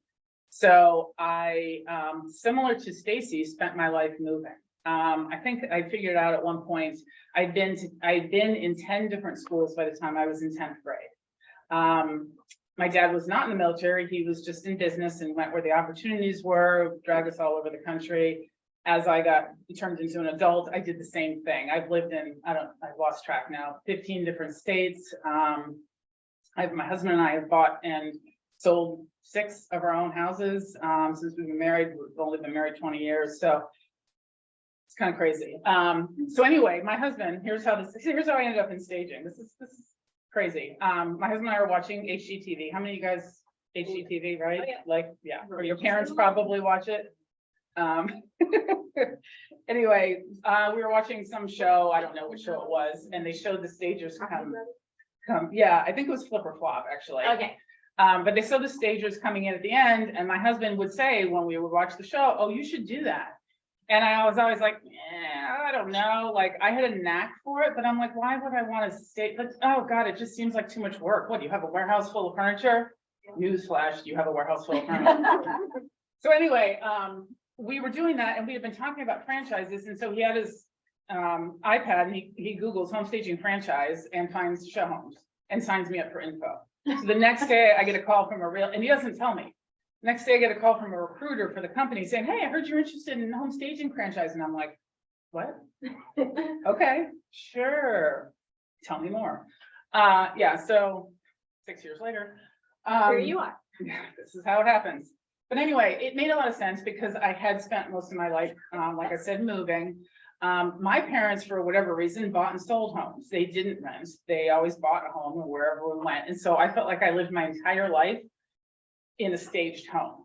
I'll talk to you a little bit about what staging is so that you understand that. But anyway, so that was in 2017. And here I am now. I have 5 employees, and we survived the pandemic, and we're doing actually really well. So let's talk a little bit about what staging is. In a nutshell, staging is presenting a home in its best light, whatever that might be. Most people think of staging as, oh, I have an empty home and I need furniture to make it look good. It's more than that. It is, as Stacy talked about, it's helping people understand what to do to make the home look good, even if you're living in it. And it is very much sort of a subset of interior design. But it's more than that, because it really is marketing. We go in there with, and the reason that staging has been such a good thing for me is that when I was in high school, I was editor of my yearbook for 2 years actually, and my specialty was page layout. I learned a ton about that, which also translates to like web page layout, like all of that. It's basically visual presentation. I spent all those years in retail. My specialty when I was in retail was visual merchandising. How do you set up a store, lay out the store to get the most sales, to capture the most attention on the things you want attention on? Staging is the exact same thing. When somebody walks into a space, what do they notice? And the idea, the key difference between staging and interior design is that staging, you want to appeal to as many people as possible. Interior design, you're trying to figure out what is most important to the person who owns the space. As a stager, I don't care what the homeowner wants because they're not the one buying the house or the one selling it. What we care is what the buyers want. So we get to go in and, as the expert, tell them what the buyers are going to want to see. And basically, as I mentioned, it's also about making the lives of our clients easier. And our clients are real estate agents, they're home sellers, and they are buyers. Because as Stacy mentioned, buyers don't. There's actually a percentage. It's like 90% of the population cannot visually picture something if it's not right there in front of them. And I was shocked because I'm one of those people that I would prefer to see an empty space. I thought everybody was that way. And it wasn't until I got into this industry that I found out that, like, honestly, most of the population is not that way. And so when you see those things where people, like, you know, they show it on TV where somebody's like shopping for a house and they're like, oh, I can't live with the space. I hate the sofa. Like, people say that in real life. It's mind boggling to me. I'm like, you know, you don't get the sofa, right? Like, that's, anyway. Next slide. So staging, as I mentioned, is a multiple different things. What most people think about is vacant staging. So this is taking an empty house and putting furniture in it and make it look nice. Next slide. Occupied staging is what we call, is where we go into a house where somebody is still living in it while it's on the market, which, having done that so many times in my life, is very challenging. So we try to be cognizant of how difficult it can be for the homeowner, but we basically rearrange their stuff to make it look like a model home. This home is not the best example for that, given the clear expense of this home, but it, you know, we had to do a lot of work in here to make it appeal to people. Next one. And then, as I mentioned, there's the interior design component. So we do that as well.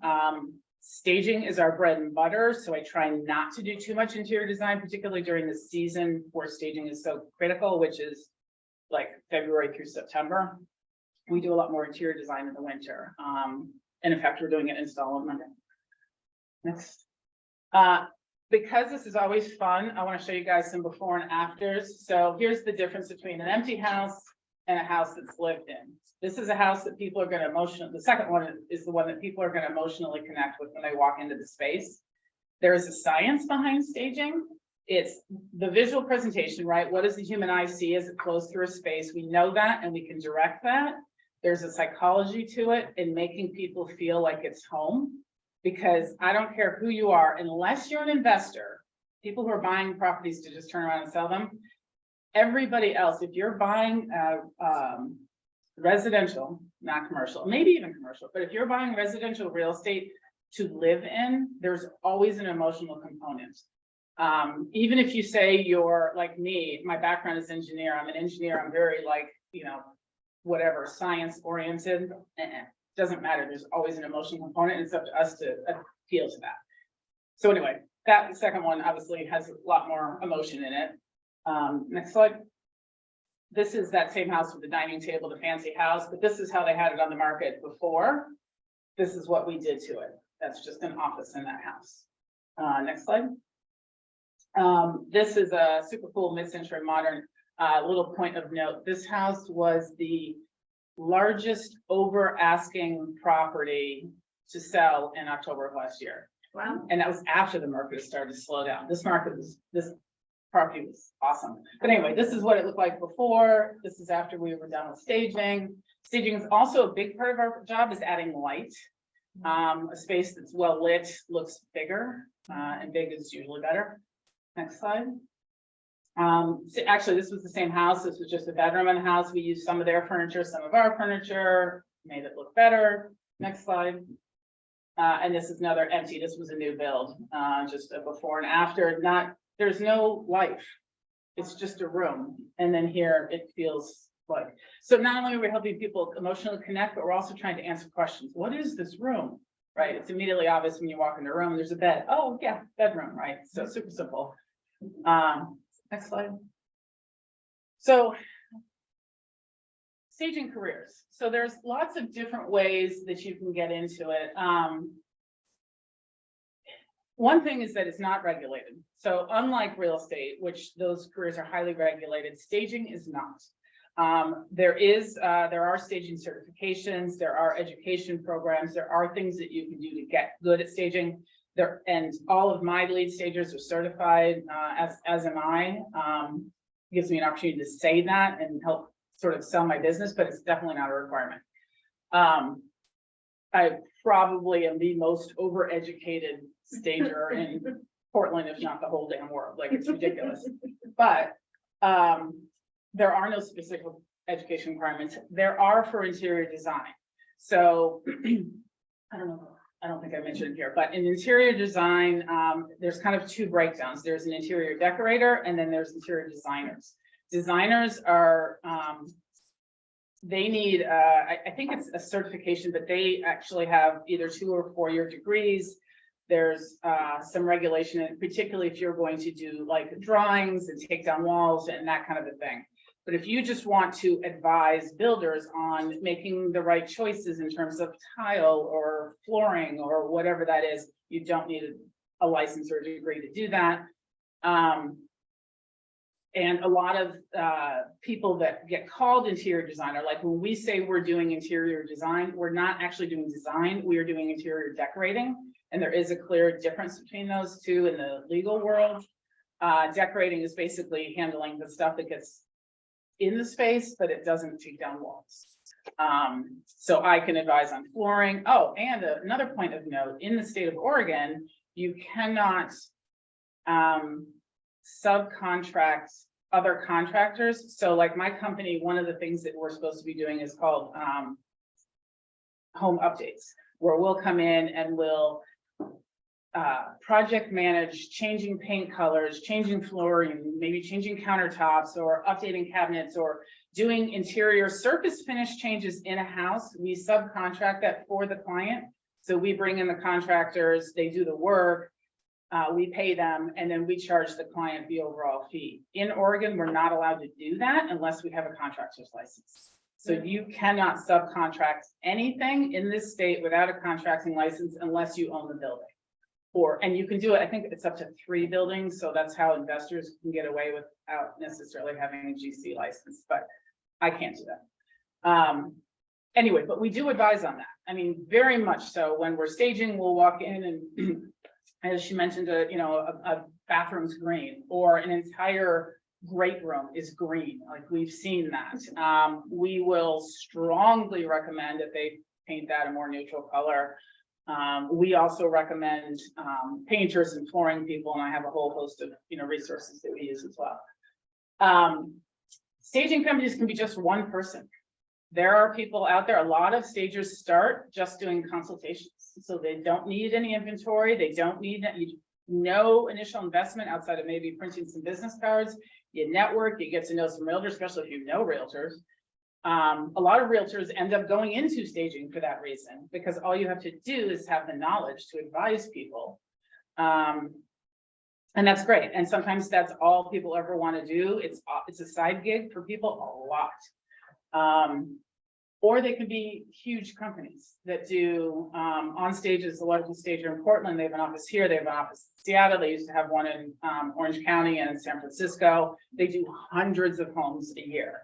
We fall somewhere between. So there's lots of different potential opportunities there, and you can work as a stager or you can own the company or you can do both.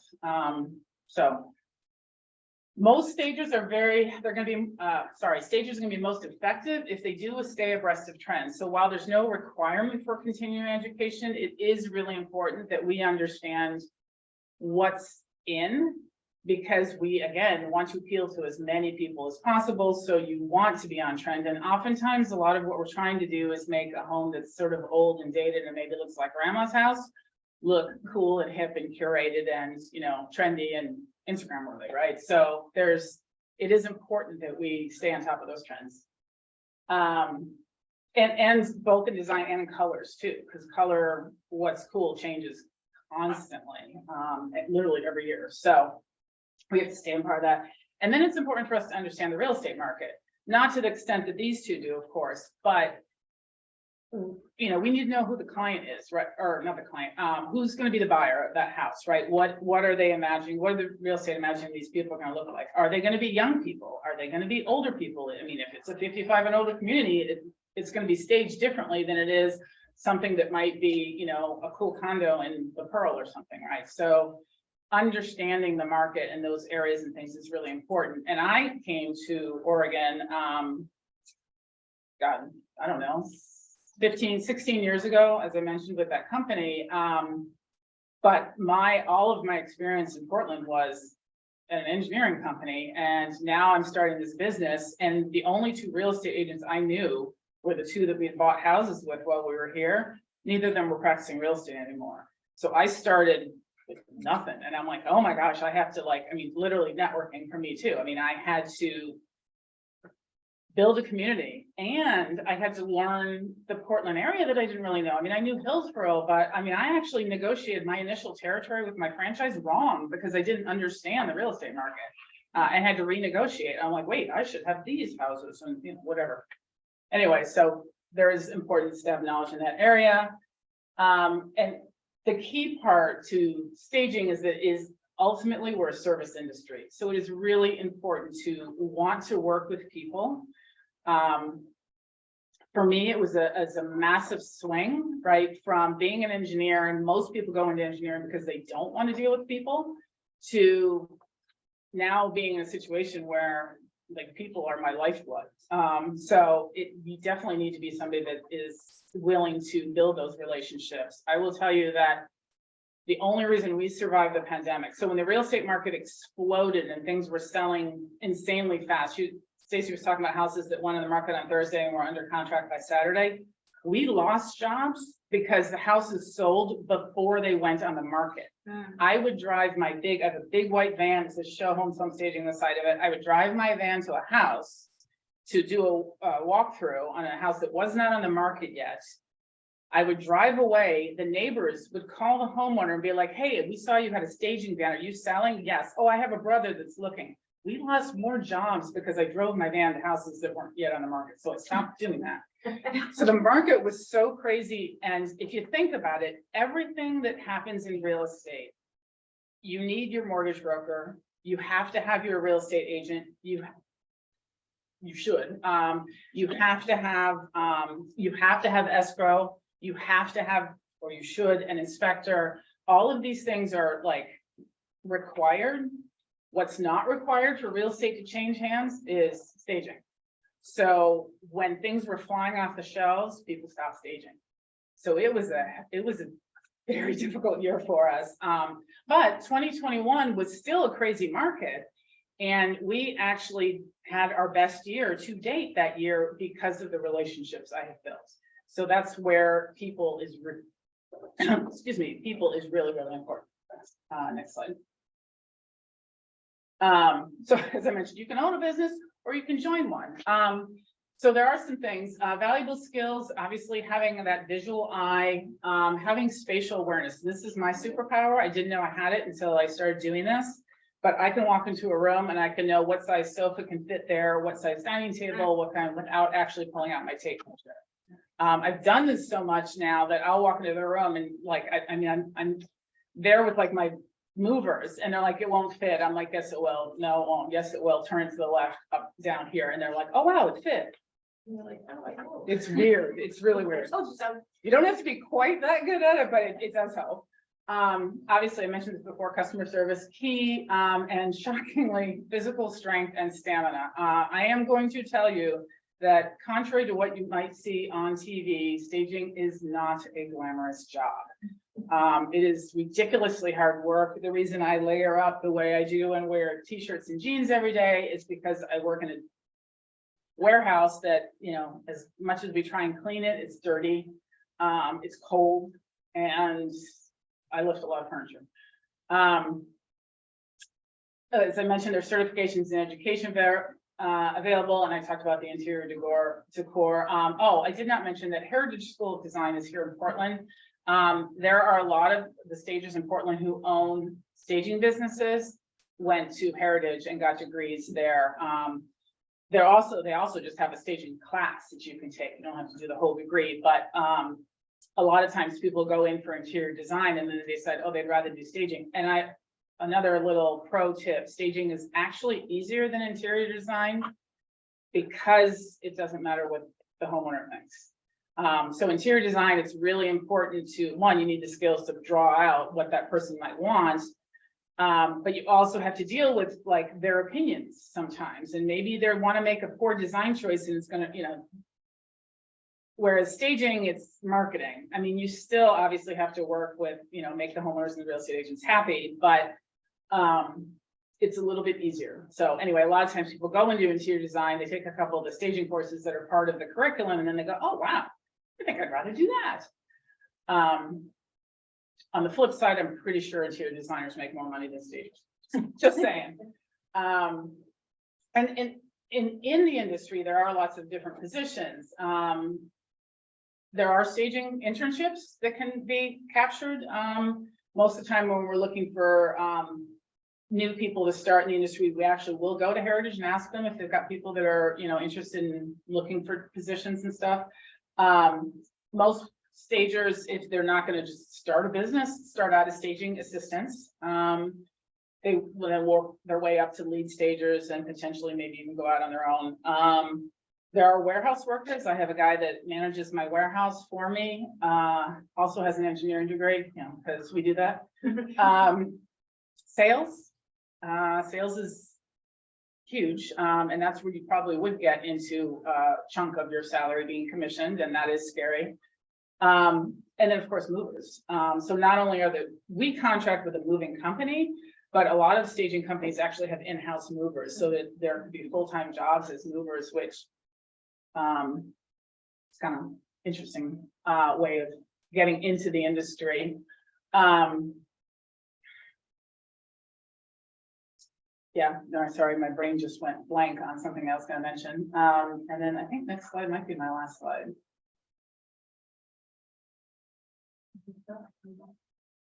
Or is that it? Did I not do another one? This may be my last slide. Yeah, it is. Okay. Can I ask you, where do you Yes. get everything that you bring? All the furniture. Oh, yeah, Where do you interesting. I find didn't it? mention that. So for the first year and a half of staging, I bought I bought everything retail. Which means I went to, like, in fact, my very first staging purchase, when I decided to start the business, is that I went to Dania Furniture and I spent $7,000 in one buying furniture. And I still have some of those pieces 6 years later and still use them regularly because their stuff is very sort of middle of the road. But yeah, I buy a ton at Home Goods. I have a Home Goods, you know, the TJX credit card that gives you the points.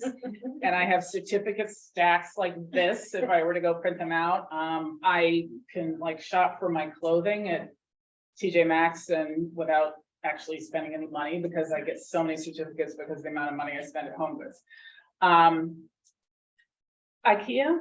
We buy some basics there. I try not to buy a lot of furniture there because it doesn't stand up to being moved over and over and over again. Staging is really interesting with furniture because you need something that's going to last and it's durable, that's not very expensive, and that's light to lift. And those three things don't usually exist at the same time. So you kind of have to pick two. So there's a fine balance there. Well, let's see, first year and a half. So 4 years ago, I guess, I got involved with the Real Estate Staging Association. So there is a local chapter of the Real Estate Staging Association.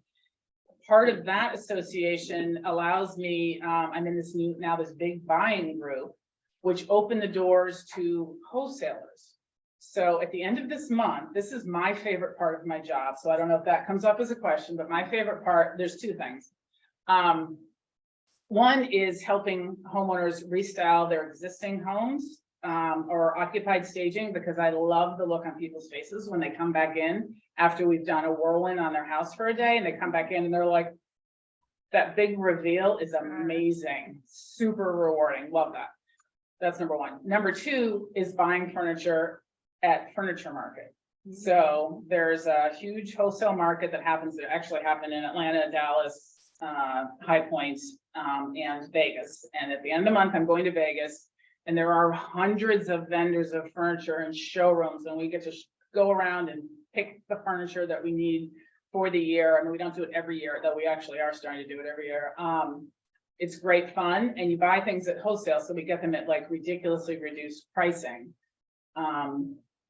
Yeah, it's great. And it's a party because they're all trying to get you to, you know, buy their stuff, and you know, the more glasses of wine you drink, the more things you're gonna buy, and but it's great fun because it's tons of like people that own furniture stores, as well as interior designers, as well as stagers. There's lots of education. I mean, it's really great. It's like 5 days or 4 days, and it's awesome. How you get that stuff you buy back here? Oh, shipping, and thankfully those shipping prices are coming down, but those have been unbelievable. I mean, there was a period there where you couldn't get furniture for like 8 months. We were selling stuff out of our warehouse because people were like, I need a sofa. I'm like, buy mine, and they were paying crazy prices, and it was still less than they would be buying it and shipping it. But most of it gets shipped up here, carries. I'm learning all kinds of things about LTL freight and, you know, lift gates and all these things that I would never have thought I would need to know. And yeah, it's crazy. How often, if ever, do people want to buy the furniture that is in there, and do they? They Or do. Surprisingly more often than I would have thought people ask. But most of the time when we give them a breakdown of everything that's in the house, they're like, maybe not. Because we would have to charge them the price it would cost us to go buy more, because that's our livelihood. Right. And really, even when we're talking about setting up homes, like we also do short-term rental styling for people. So investors that want to set up their home on Airbnb or whatever, they'll call us and be like, hey, I want to do this. Because we're really great at making things look awesome for photos, it works for that too. And we have a certification in that too as well. But usually that first, you know, here's an entire empty house and I need to fill it with furniture, and you get that list and you're like, God, it's so much money. I mean, honestly, I was stunned. The very first house that we staged, I had bought a lot of the furniture at Danny. I picked up a few things at IKEA, whatever, local vendors, home goods.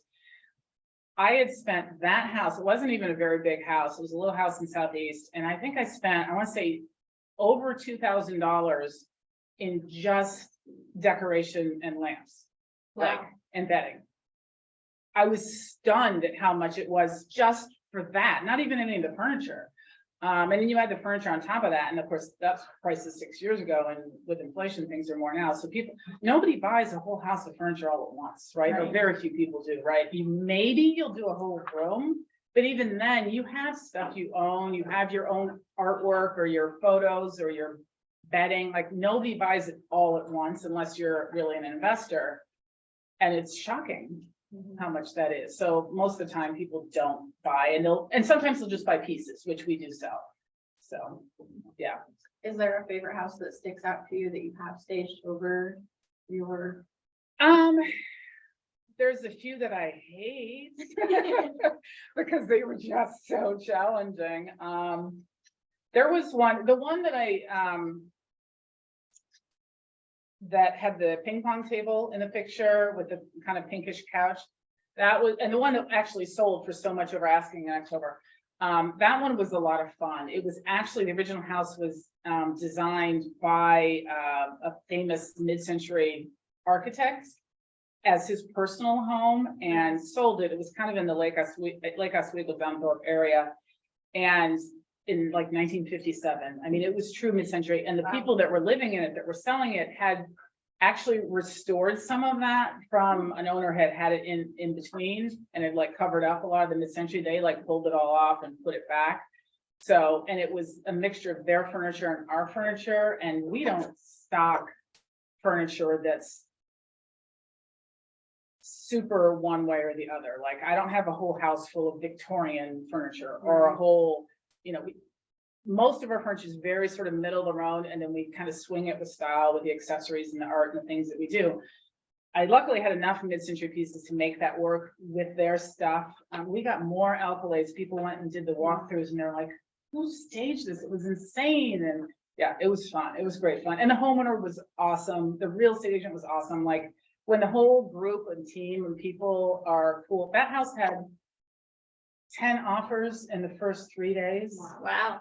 And it listed at 1.9 million. So this is not one of those houses where everybody's fighting over it. I mean, that's an expensive house. And yeah, it was utter insanity, but it was a really, really fun house because the people were so cool.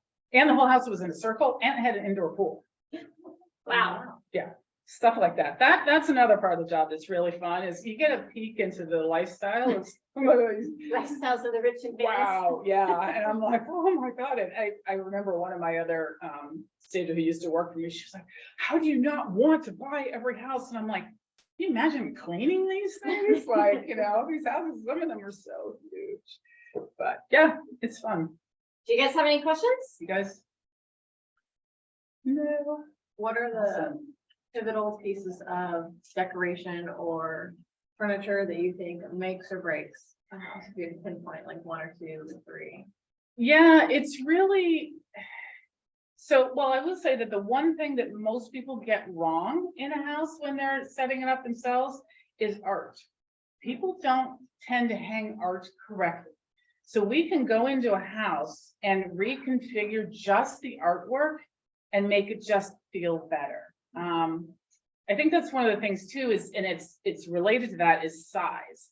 So like if you're looking at a wall and a sofa and you need a piece of art, people tend to choose art that's either too small or too big. And there are rules, and these are visual rules, but they apply. So in this case, like if you're going to hang art over a sofa, your art should be at least 2/3 the size of the sofa. So if it's a 90-inch sofa, your art should be probably about 60 inches wide.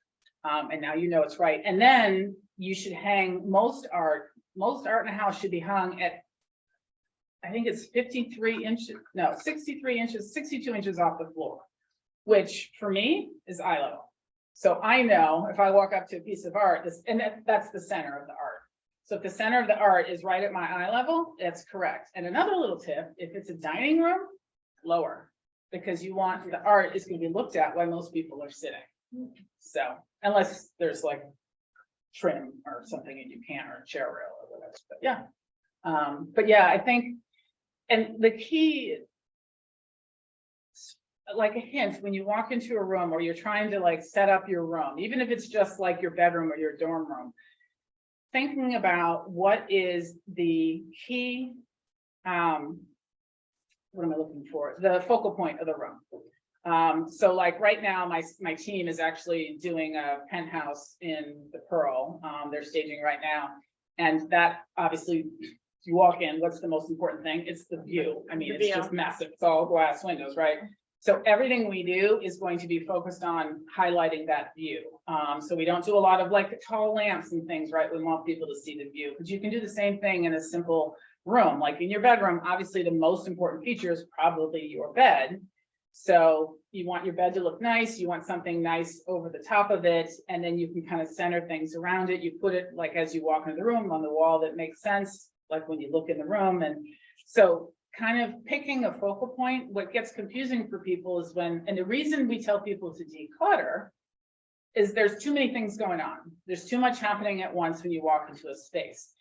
I'll give you guys a little hint, is that when somebody perceives a space, whether it's like a yearbook layout, whether it's a presentation in retail, whether it's a web page, or whether it's a room, the human eye flows across the space left to right and then rests on something. If there is nothing clear for your eye to rest on, you feel uncomfortable.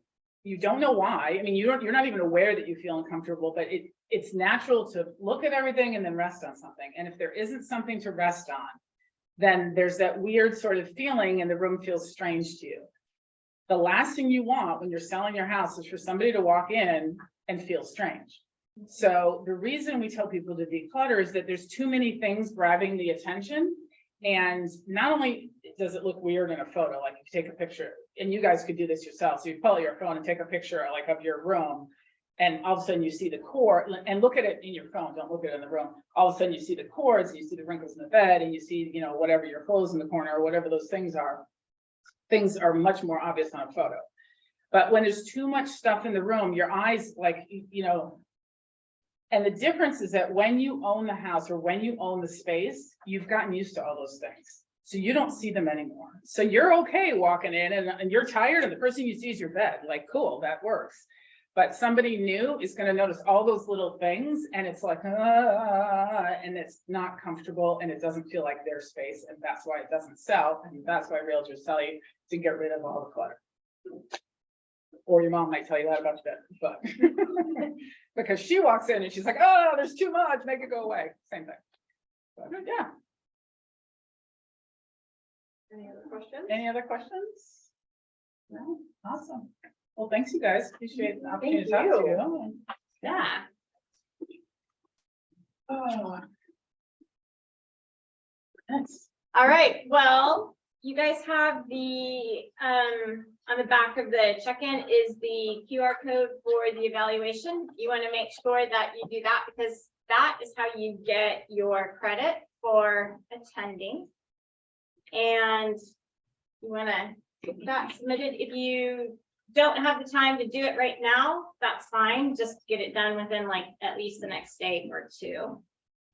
And then. Yeah. So we have a couple events coming up. If you're interested, we have an environment and wildlife over at Jackson Bottom Wetlands. And then veterinary technology, that's going to be in February, starting in February. But if you have interests in any different career areas and you want to let us know or let your college career counselor know that, hey, I want to know more about interior decorators. That's how we build these different events for you guys to learn about. So, And bring your friends. When you sign up, tell your friends about it so that all of you guys can come. We want, right? These are all for you guys to be able to figure out what careers you want to go into, what you might not want to go into, but might want to learn more about.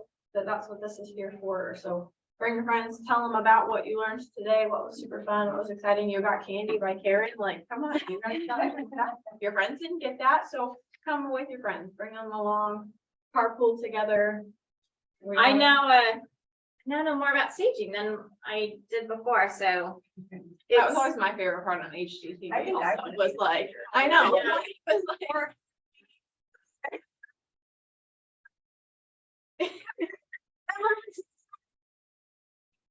All right, well, it's, we're gonna share out the slides. The contact information is there on for everybody. So if you have more questions or you're interested in it and you're like, you know, how do I find a mentor? Reach out to either Catherine or Stacy or Karen, and they can help you with any further questions you have. You might get home and think about it and like, I wish I would have asked this question. Or so. Networking, build your network. Your network is your net worth. I think on that one. Yeah.